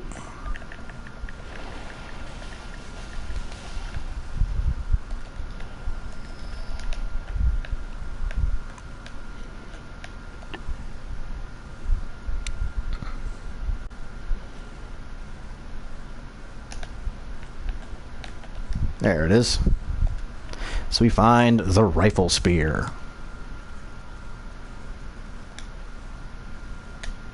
Trick weapon crafted by the workshop heretics, the powder kegs. We just learned about those guys. A prototype weapon serving as a simple firearm and spear, possibly created in imitation of a lost Canehurst weapon. Lacks any notable functions, saving that it is the only trick weapon with an attached gun. So this makes it to where even if you're dual wielding a weapon, you can still get your visceral attacks. And that wasn't the weapon we saw. The weapon we saw was right here. And it is the charred hunter's garb.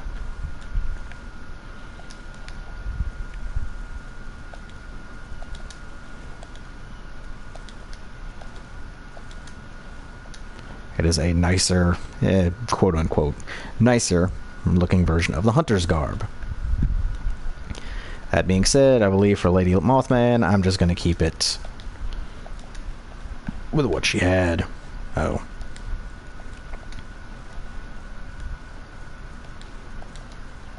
If you ever want to clear the blood off of your clothes, you just equip it with something else and then equip it back. The problem is it doesn't get off of your skin unless you put on something that completely covers up your face.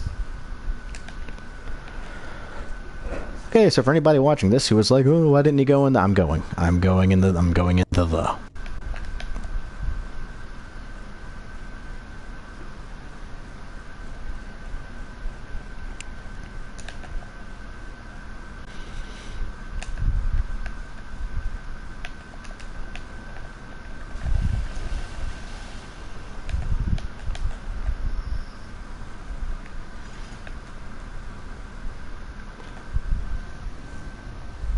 Indeed, Blood Raccoon Eyes. Alright, so we don't get to see it because we're not going to go down there. Well, we are going to go down there, but not before I do this. There is a wolf, like the big guys, just crucified to shitting back on the chandelier. So, fuck that.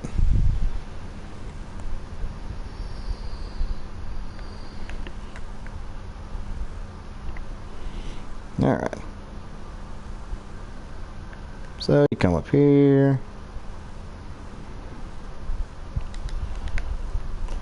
And you grab that guy.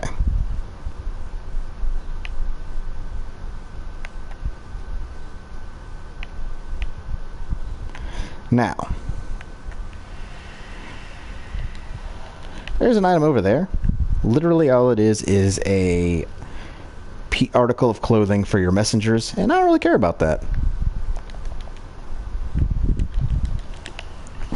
Puts you in a really awkward place, and I just don't care.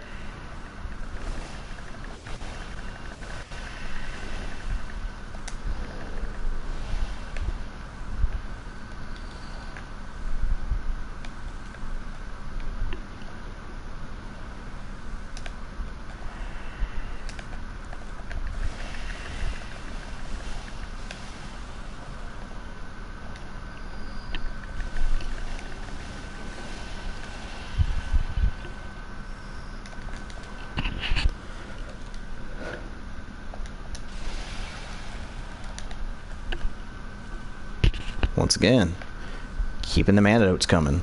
You only can keep 10 on your bar at a time, but hell, keep stockpiling them.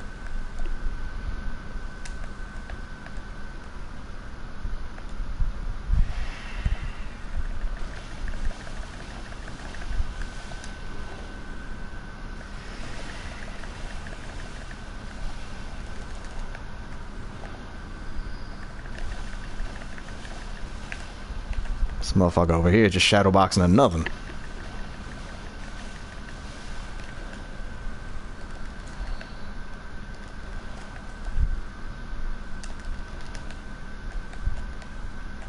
Yeah, I was incorrect. We can totally kind of show it off. So that is actually in a way, kind of a preview of the boss you fight in this area, which we'll be fighting in this video. That is a blood-starved beast. Just crucified to shitting back.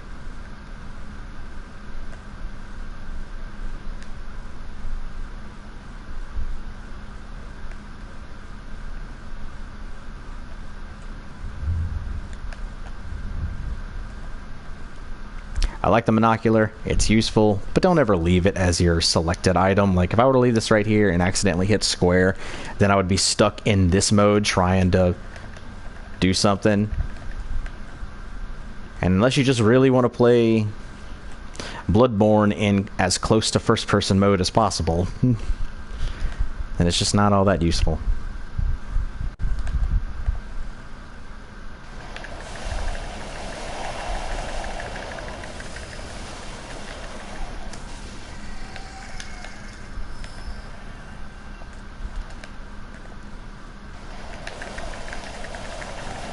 Motherfucking birds, man. Shit. They are designed to be fucking annoying. And the design worked. Like, 100% successful design. And that's fine.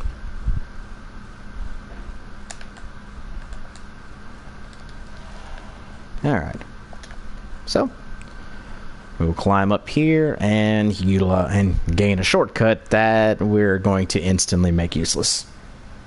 Assuming that I don't just eat shit in the next area. Which I might. It's a possibility. Oh no, those asshole dogs are terrible. Dude, dogs, rats, and in this game, birds are like the Dark Souls, or the Soulsborne, just fuckers.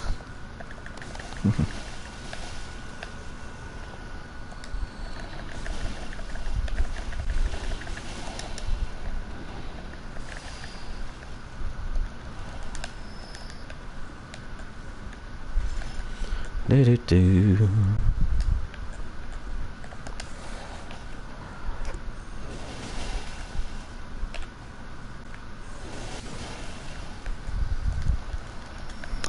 My audio peaked there for a second.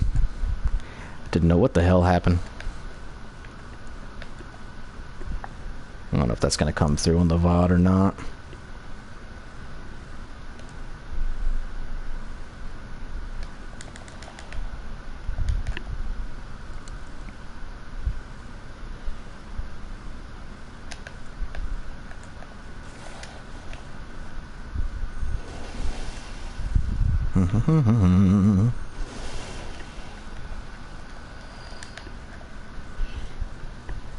You Matt, you making your way downtown? Because I'll be ready to have a go at Bloodstarve shortly.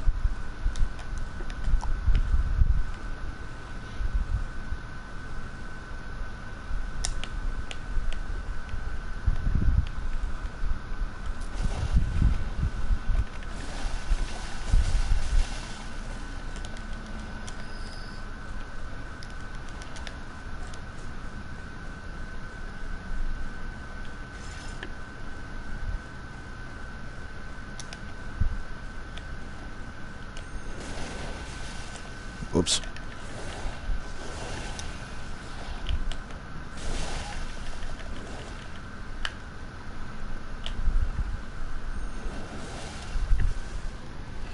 Alright. Well, I'm going to open up my shortcut up here.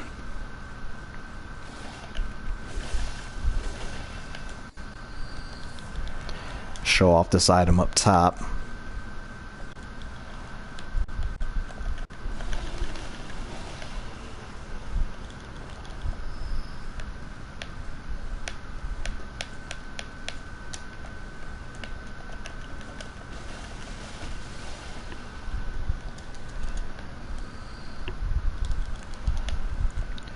More bloodstone shards, always welcome.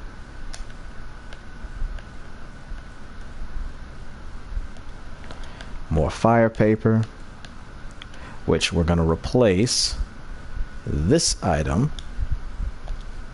with fire paper because the boss moves around a good bit. So trying to nail the bitch with a Molotov, not going to help you. And this leads to that tall ladder that leads us right back to the start. So this is going to be our new shortcut. You just literally go falling down from rooftop to rooftop and run right here, and the whole zone is behind you.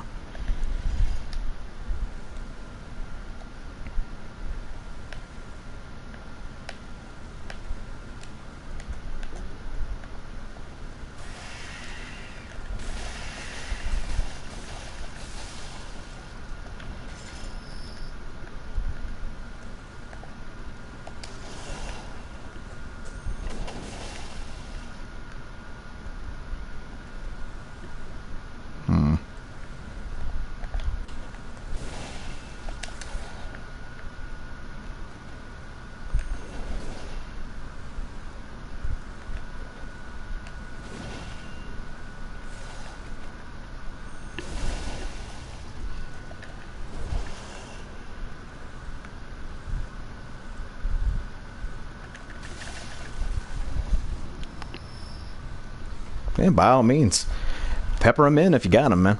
I just don't want you to, I just don't want you to waste them. But then again, I'll be honest, I think if you use your friggin' blood cocktails over there, it may be the first time I've ever seen anybody use them.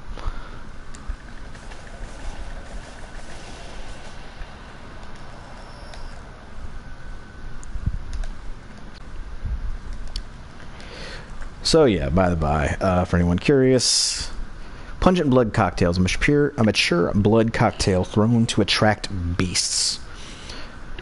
A precious tool in sadly short supply. In Yharnam, they produce more blood than alcohol, as the former is the more intoxicating. What you do is you throw it at an area, beast will go to area. It's bait. You throw bait.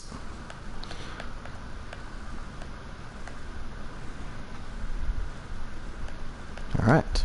And having the old Huntress bell means that this is here, where you can summon Alfred as well.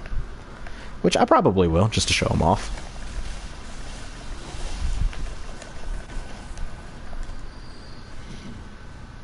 Yeah, that's fair. Alright, so I am...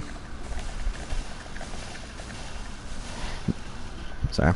I am down here. I'm going to go ahead and ring that beckoning bell.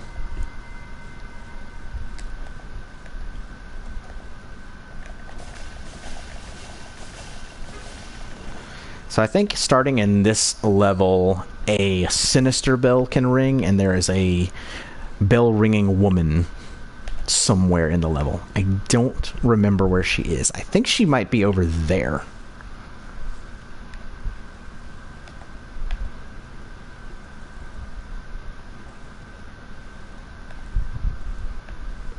Basically, once you ring your bell and it starts trying to resonate,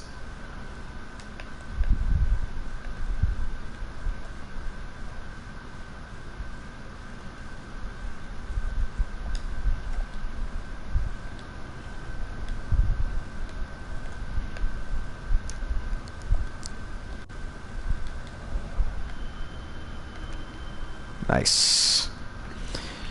Cool. I got you. I'm also ringing the old hunter bell, so we'll get Alfred in there too.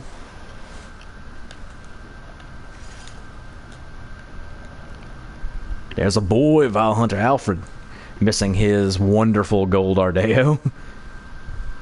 Doesn't equip it until he's in full pyramid head mode.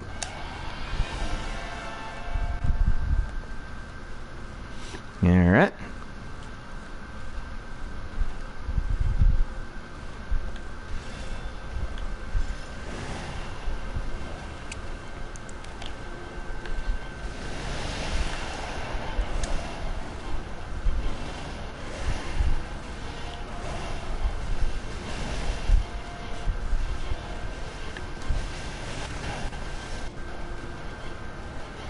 I got another audio clip there.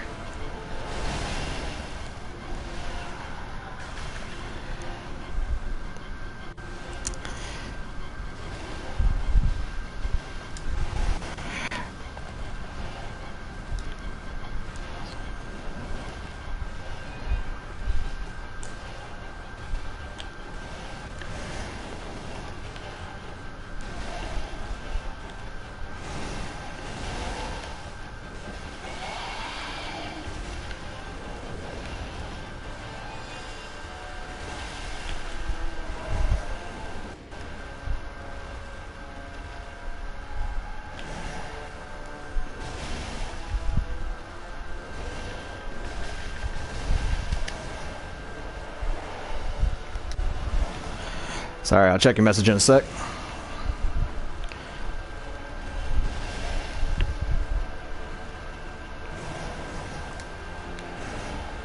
Whoosh.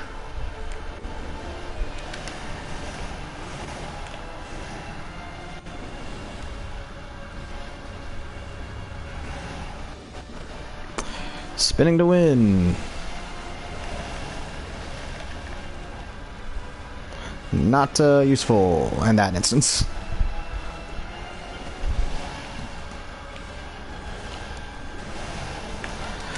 And slow poisoning. Gonna heal and... dead. Don't feel too bad, man. I died too. That's okay, though. I mean, for, Bloodstarved being a completely optional boss, I think she should act kind of like a gatekeeper. Like, Gascoigne was your, like, hey, get used to your visceral attacks and dodging constantly. Whereas Bloodstarved seems like more of a, hey, by the by, this game is not going to be easy on you. Like, I know it's only your second or possibly third boss, depending on whether or not you fought Cleric, because Cleric is completely optional. Like, there is at least something that gets locked behind Bloodstarved Beast. And that would be the access to the Chalice Dungeons, well, the first set of Chalice Dungeons, and the access to the old workshop, for now. You can get early access to it by beating Bloodstarved Beast. Cleric Beast, you gain nothing.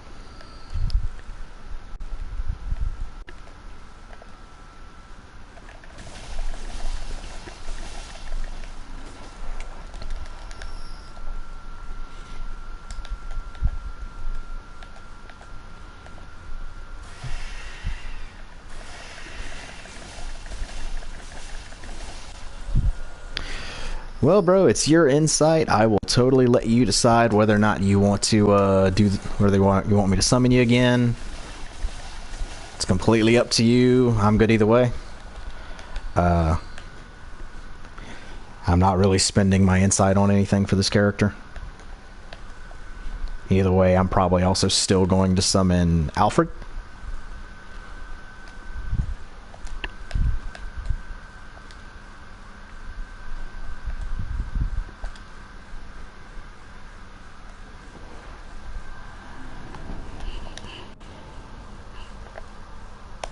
I'm gonna rate that as fine, because that is actually a really good note.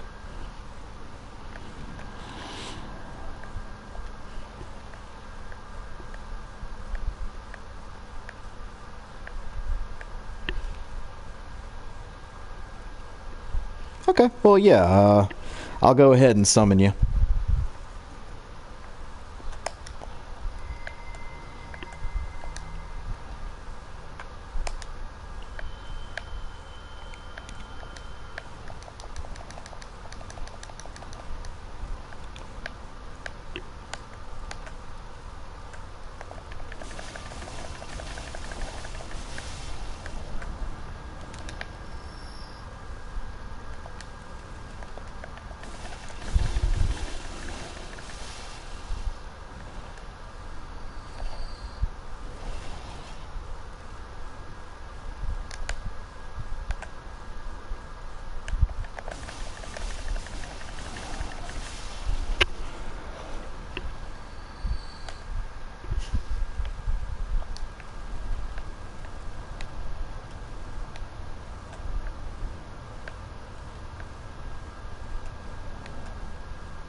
Cool.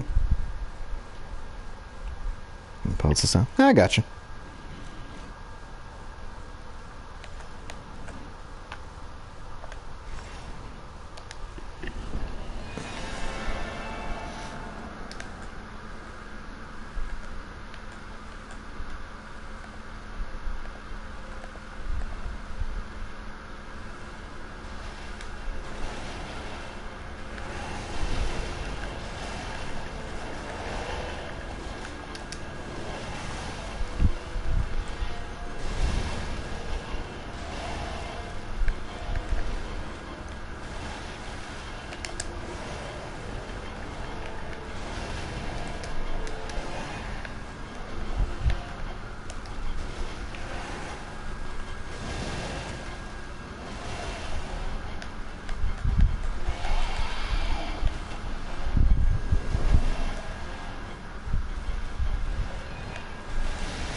Oh shit. Damn, she beelined it for you.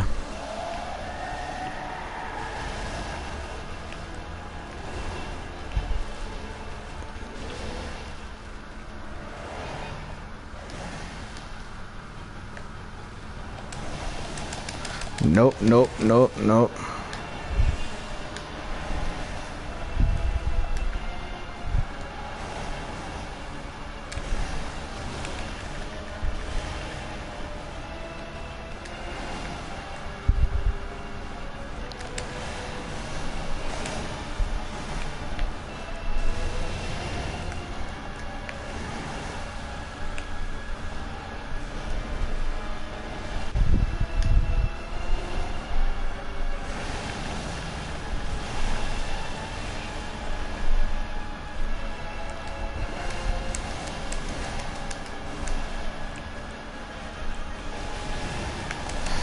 Alright.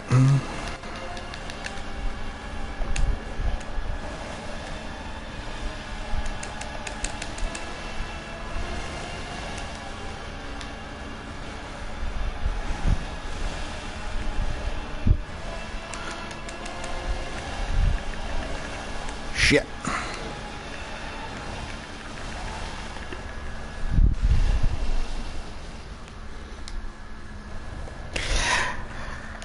I'm telling you, dude, like, streamlining your items is so necessary. And not very many fights. Usually just... This is kind of one of the only ones where status effects become, like, a legitimate problem.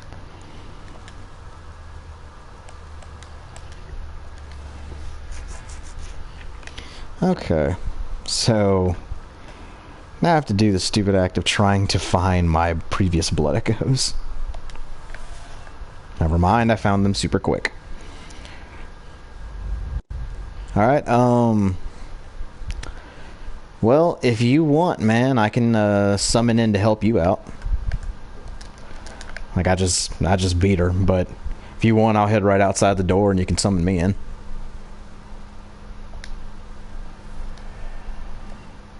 I don't mind utilizing the items because I'm probably going to call it after that, and I'll grind off screen a little bit to, you know, get up money for extra antidotes and stuff like that.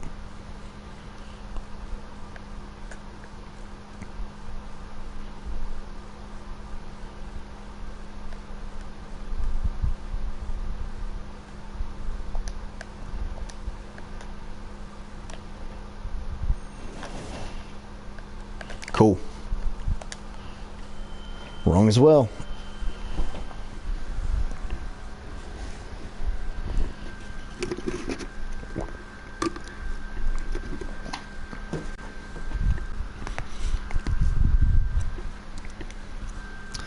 I haven't decided to look into the world of erotic Bloodborne fanfiction, but somehow I just feel like it's going to be the most dumbass Anne Rice level shit ever. It's not against Anne Rice, it's just like, that's not what I want in fanfiction. I want that dumb shit.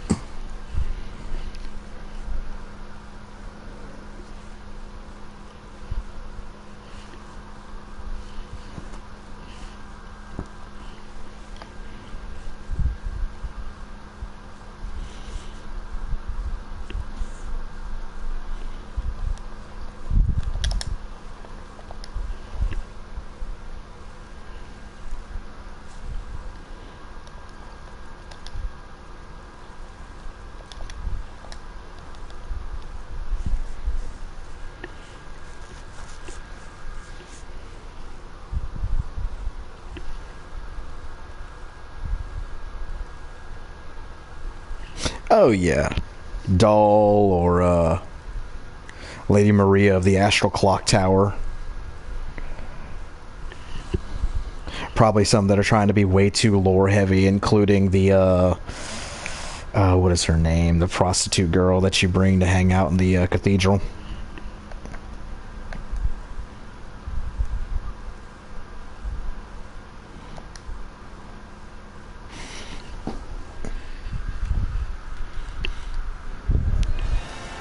Yo, we in there.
Oh shit.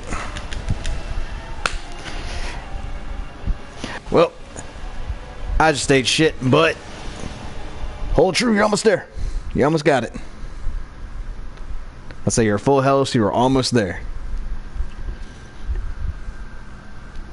So I'll use this as a point to show off what happens when you die if you have been summoned into someone else's game.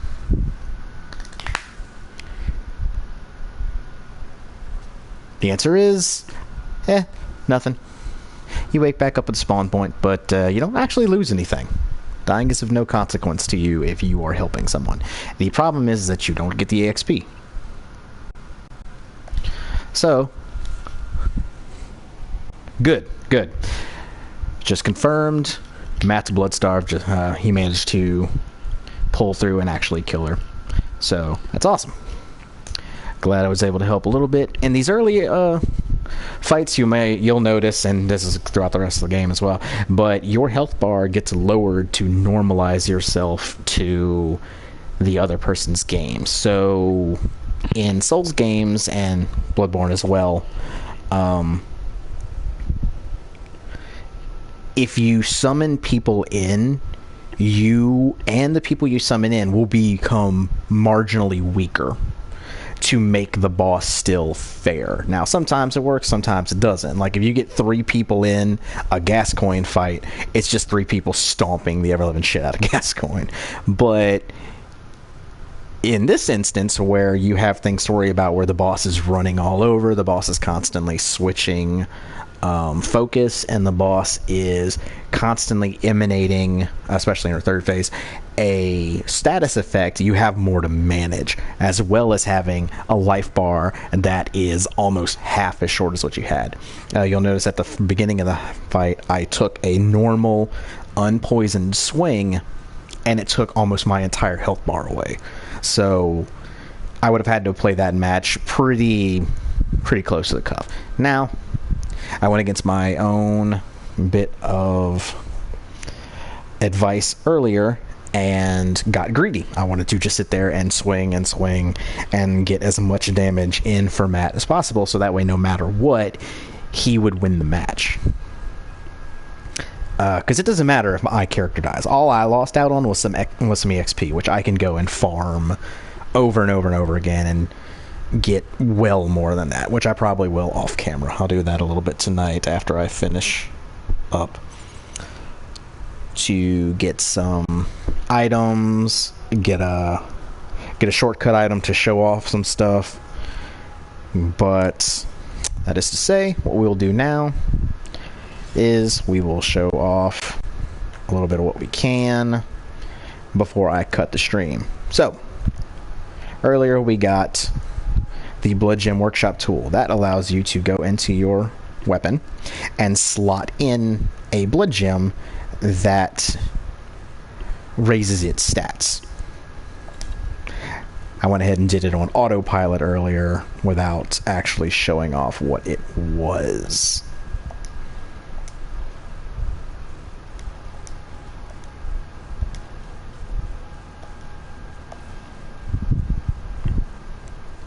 Alright, so now both the Saw Cleaver and the Hunter's Axe are at level 3. So now you start needing a new upgrade item called Twin Bloodstone Shards. You're not going to see those for a little while. Not too long. So that's pretty much where your items are going to be. I just opened up another slot in here. So what we're going to do is I'm going to take this off of here and put that there. And I'm going to slot it into here, because it boosts the rally potential, and this already gets amazingly good rally, but this doesn't. So you want that extra rally potential there. And what rally is rally is the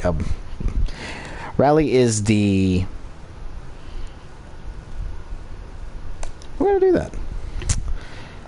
A rally is the regain mechanic. So whenever you get hit, you see your health bar drops down and you have orange health left. You can regain most of that by swinging again at the enemy. This game definitely encourages you to be way more aggressive, which is why the line on the shield stated that shields are fine unless they engender passivity, saying, don't be a bitch, swing. I'm going to repair. Yeah. And also, we got a... I did not get... Oh, I know why. So if you go over here and upgrade this once, you never need to upgrade it further than that.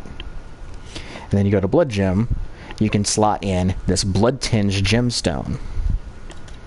And that's fine.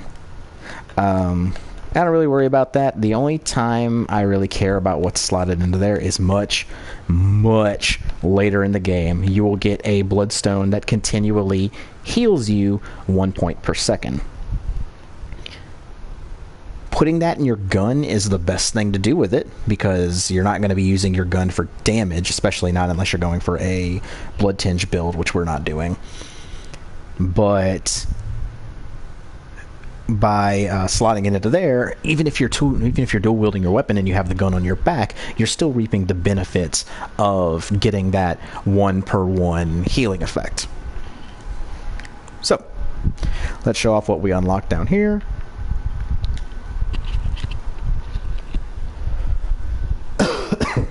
Sorry. We unlocked this Hunter Chief Emblem, key to the gate in Grand Cathedral's Round Plaza. If you have 10,000 Blood Echoes and wish to bypass going to Old Yharnam entirely, you can just buy that. We also got Ritual Blood. You need Ritual Blood in order to access the Chalice Dungeon. Chalice Dungeon, which is used by using this, the Thumeru Chalice, which we picked up from the Bloodstarved Beast. Ritual Chalice found in the Church of the Good Chalice. Use in a ritual at the tomb altar in the Hunter's Dream to break the seal of the old underground labyrinth. Let the chalice reveal the tomb of the gods. Let blood be the hunter's nourishment, and let ye partake in communion. So what you do is you come over here, you pick one of these tombstones, and you perform a ritual. And then you can unlock the Chalice Dungeons. What else did we get? We unlocked the Kirk Hammer.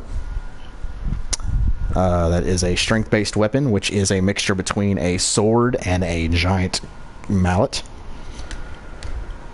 Trick weapon typically used by the Healing Church Hunters. On one side, an easily handled silver sword. On the other side, a giant and obtuse stone weapon characterized by a blunt strike and extreme force of impact. The Church takes a heavy-handed, merciless stance toward the plague of beasts, an irony not lost upon the wielders of this most symbolic weapon. We also got access to the Stake Driver. Trick weapon fashioned by the Workshop Heretics and powder kegs, favored by the retired hunter Jura. Jura was the guy who was shooting us with the fucking Gatling gun. The Stake Driver, with its queerly complex design, violently drives a thick stake into the flesh of the foes. The Stake Driver allows for high damage critical attacks, but is difficult to use and leaves its wielder wide open. But none of this should bother a mere powder keg. So, the Stake Driver, and I'll probably show it off a little bit on the next video, when I will have saved a bunch of stuff, bought out the store and everything. It's a pile bunker. If you ever saw the show like Big O, it is the you rear back your arm, you get the big pump going, and then you just release an explosion. It's that weapon. It is awesome. It does so much friggin' damage, but it is hard to use. Next, we got the Repeating Pistol. If you want a pistol that actually does damage, this is your gun. Repeating Pistol, typically used by Healing Church Hunters, crafted with mostly metal parts and exhibiting a complex design. The Repeating Pistol fires 2 shots at once, making it a ravenous consumer of Quicksilver bullets. Should be used sparingly compared to its Workshop counterpart as the trump card in one's arsenal. We also had the Yharnam Hunter's Cap. Basically a slightly different version of your own hunter's gear. And that's it, really. We got the lantern as well. It's simple stuff. Oh, Big O's awesome. Super cool, like, noir mech anime. Alright, so that's about all we're going to spend money on at this point. So we're going to go ahead and use up our Blood Echoes. What are we getting?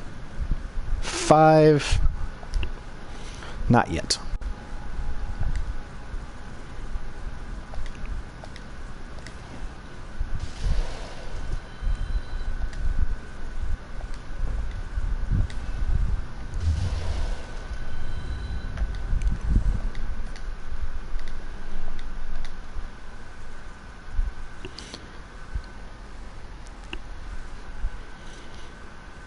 Alright, so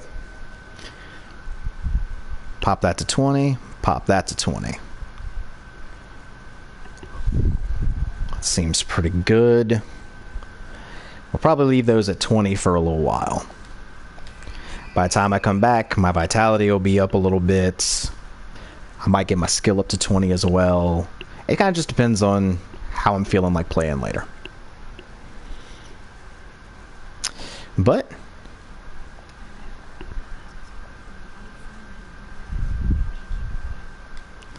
with that, we will call this a day.